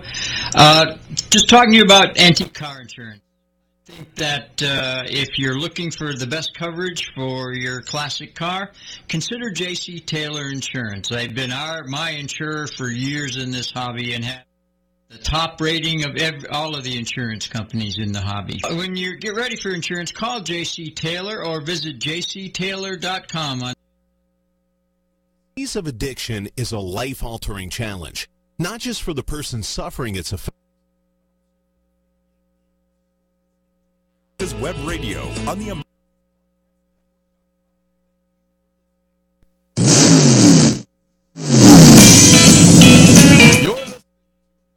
Web Radio.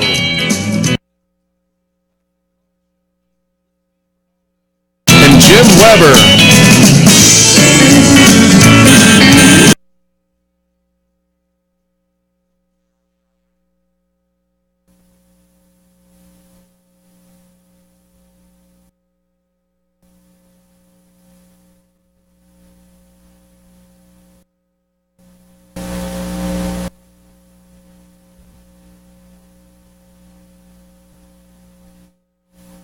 You're listening to America's Web Radio on the AmericasBroadcastNetwork.com. Thank you for listening.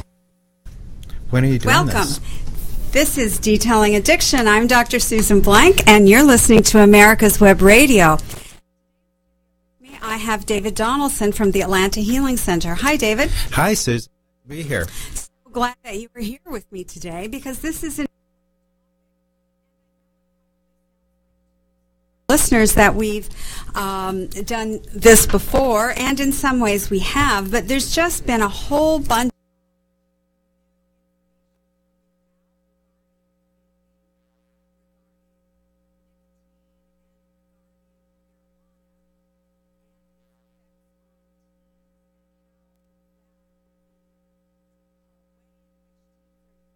marijuana and nicotine is vastly different than it was even a few years ago.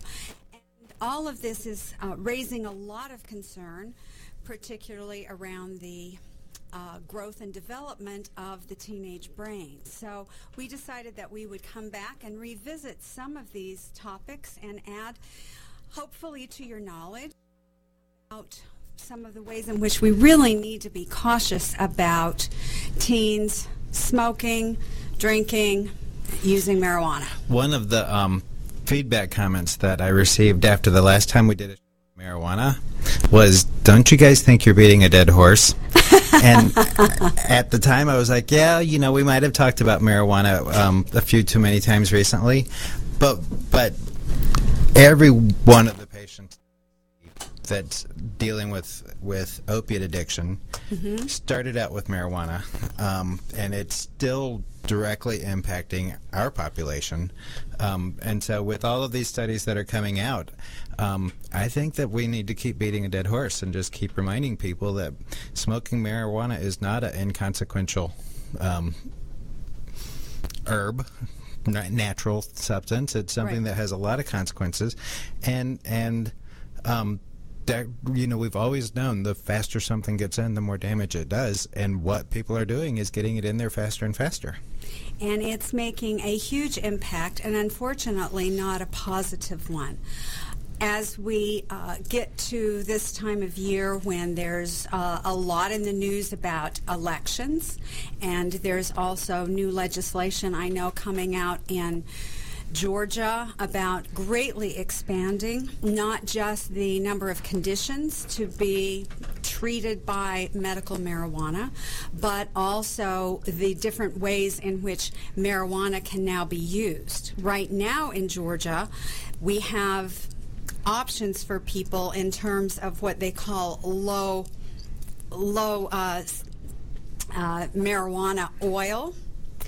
Unfortunately, first of all, it's not low, especially not compared to other states. But secondarily, it's very difficult for the person to be able to get it, and people are having to break some laws. So there's a big push here in Georgia to allow cultivation and allow dispensaries and to allow marijuana in a wide variety of forms, including smoked marijuana, edibles, and other things. Now, there's not limits right now in terms of ages of people being able to get a, quote, medical marijuana card in the state of Georgia. So it's open season for children to be able to have access to that here in Georgia. And there's just all kinds of things that raise my alarm. And certainly I think our listeners should be concerned as well about the access that children will have to this drug. And it's not just the risk of addiction that I'm concerned about, although that, of course, is what we see very commonly, but it's the actual effect on the developing brain and how this can change a young person's motivation, thinking, all kinds of things that creates my real concern.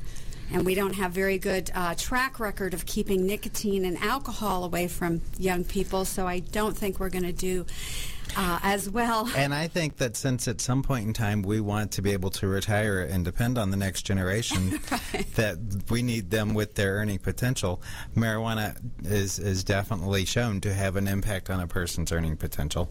And there's so much that's going on in the adolescent brain. There's so much going on in adolescence anyway. So one of the articles that I had initially looked at was a good reminder about nicotine. Mm-hmm. I know most of the show is looking at marijuana, but this one was particularly looking at the rates of nicotine use among teenagers. Right. And it was talking about 70% of adolescents had acknowledged trying nicotine before by age 14. I mean, that's a huge number. That's a huge number. And the part of what it was talking about was that the adolescent brain is much quicker prone to addiction, that it impacts their ability to manage and cope with stress much quicker than it does an adult that begins using. And so they begin showing signs of nicotine dependency really, really quickly, even with doses, and that the adolescent brain has this invincibility that thinks, well, I'll just be able to smoke for a couple of years and then I'll quit, like it's going to be a super easy thing. And what they discover is that it's not. It is really not. And to your point about the more rapid onset of physical dependence and addiction with nicotine in particular, is we used to think it was because the prefrontal cortex, that part of our brain right behind our forehead that we get when we're fully developed as adults in our late 20s. We used to think, well, kids don't have that, so they don't have the good judgment and they don't have the ability to control impulses, delay gratification, do some of these other things. And while that is very true, the part of the brain that does develop much more quickly in adolescents than in adults is the pleasure center. One finger in my ear and the other finger on the top of my head. The point at which those two lines meet is the part of the brain we're talking about here when we're talking about the pleasure center. And this is for everybody, not just people who have the disease of addiction, but for everybody. This part of the brain develops very quickly, often by the 10 or 12 years old. Kids are really capable of getting a big dose of dopamine. and getting a lot of pleasure from things that before were nice, but not so much. Now, without the good judgment, think something through and say, maybe this isn't such a great idea. They try something and they get a big jolt of dopamine that they haven't experienced before. They don't have confidence, as my grandmother would say, and so they're much more likely to try things out, whether it's intimate relations, whether it's video games. All of these things are greatly affected, and when you have a substance like nicotine that releases this dopamine very quickly because it's inhaled and gets right up to that pleasure center of the brain, they're going to have a big response. They're going to have a really big response to nicotine, and it's going to get them, so to speak, using air quotes. It's going to get them much more quickly than might otherwise happen if they started smoking at, say, 25 or 30. Yeah, this article was actually saying even if they're only smoking 2 cigarettes a day, so it was a really low number, many teens would exhibit dependency behaviors after just 2 weeks.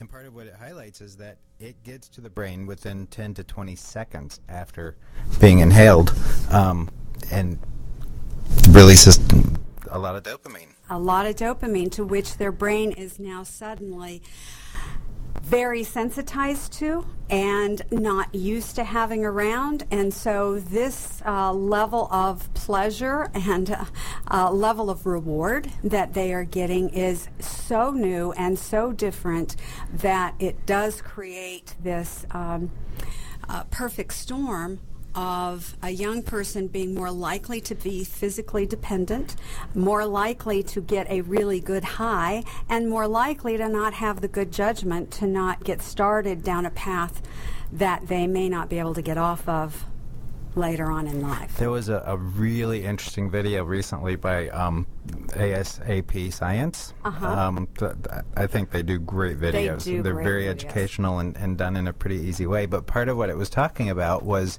that scientists are beginning to debate dopamine, that they recognize the pleasure piece, that it releases all this dopamine and gives great pleasure.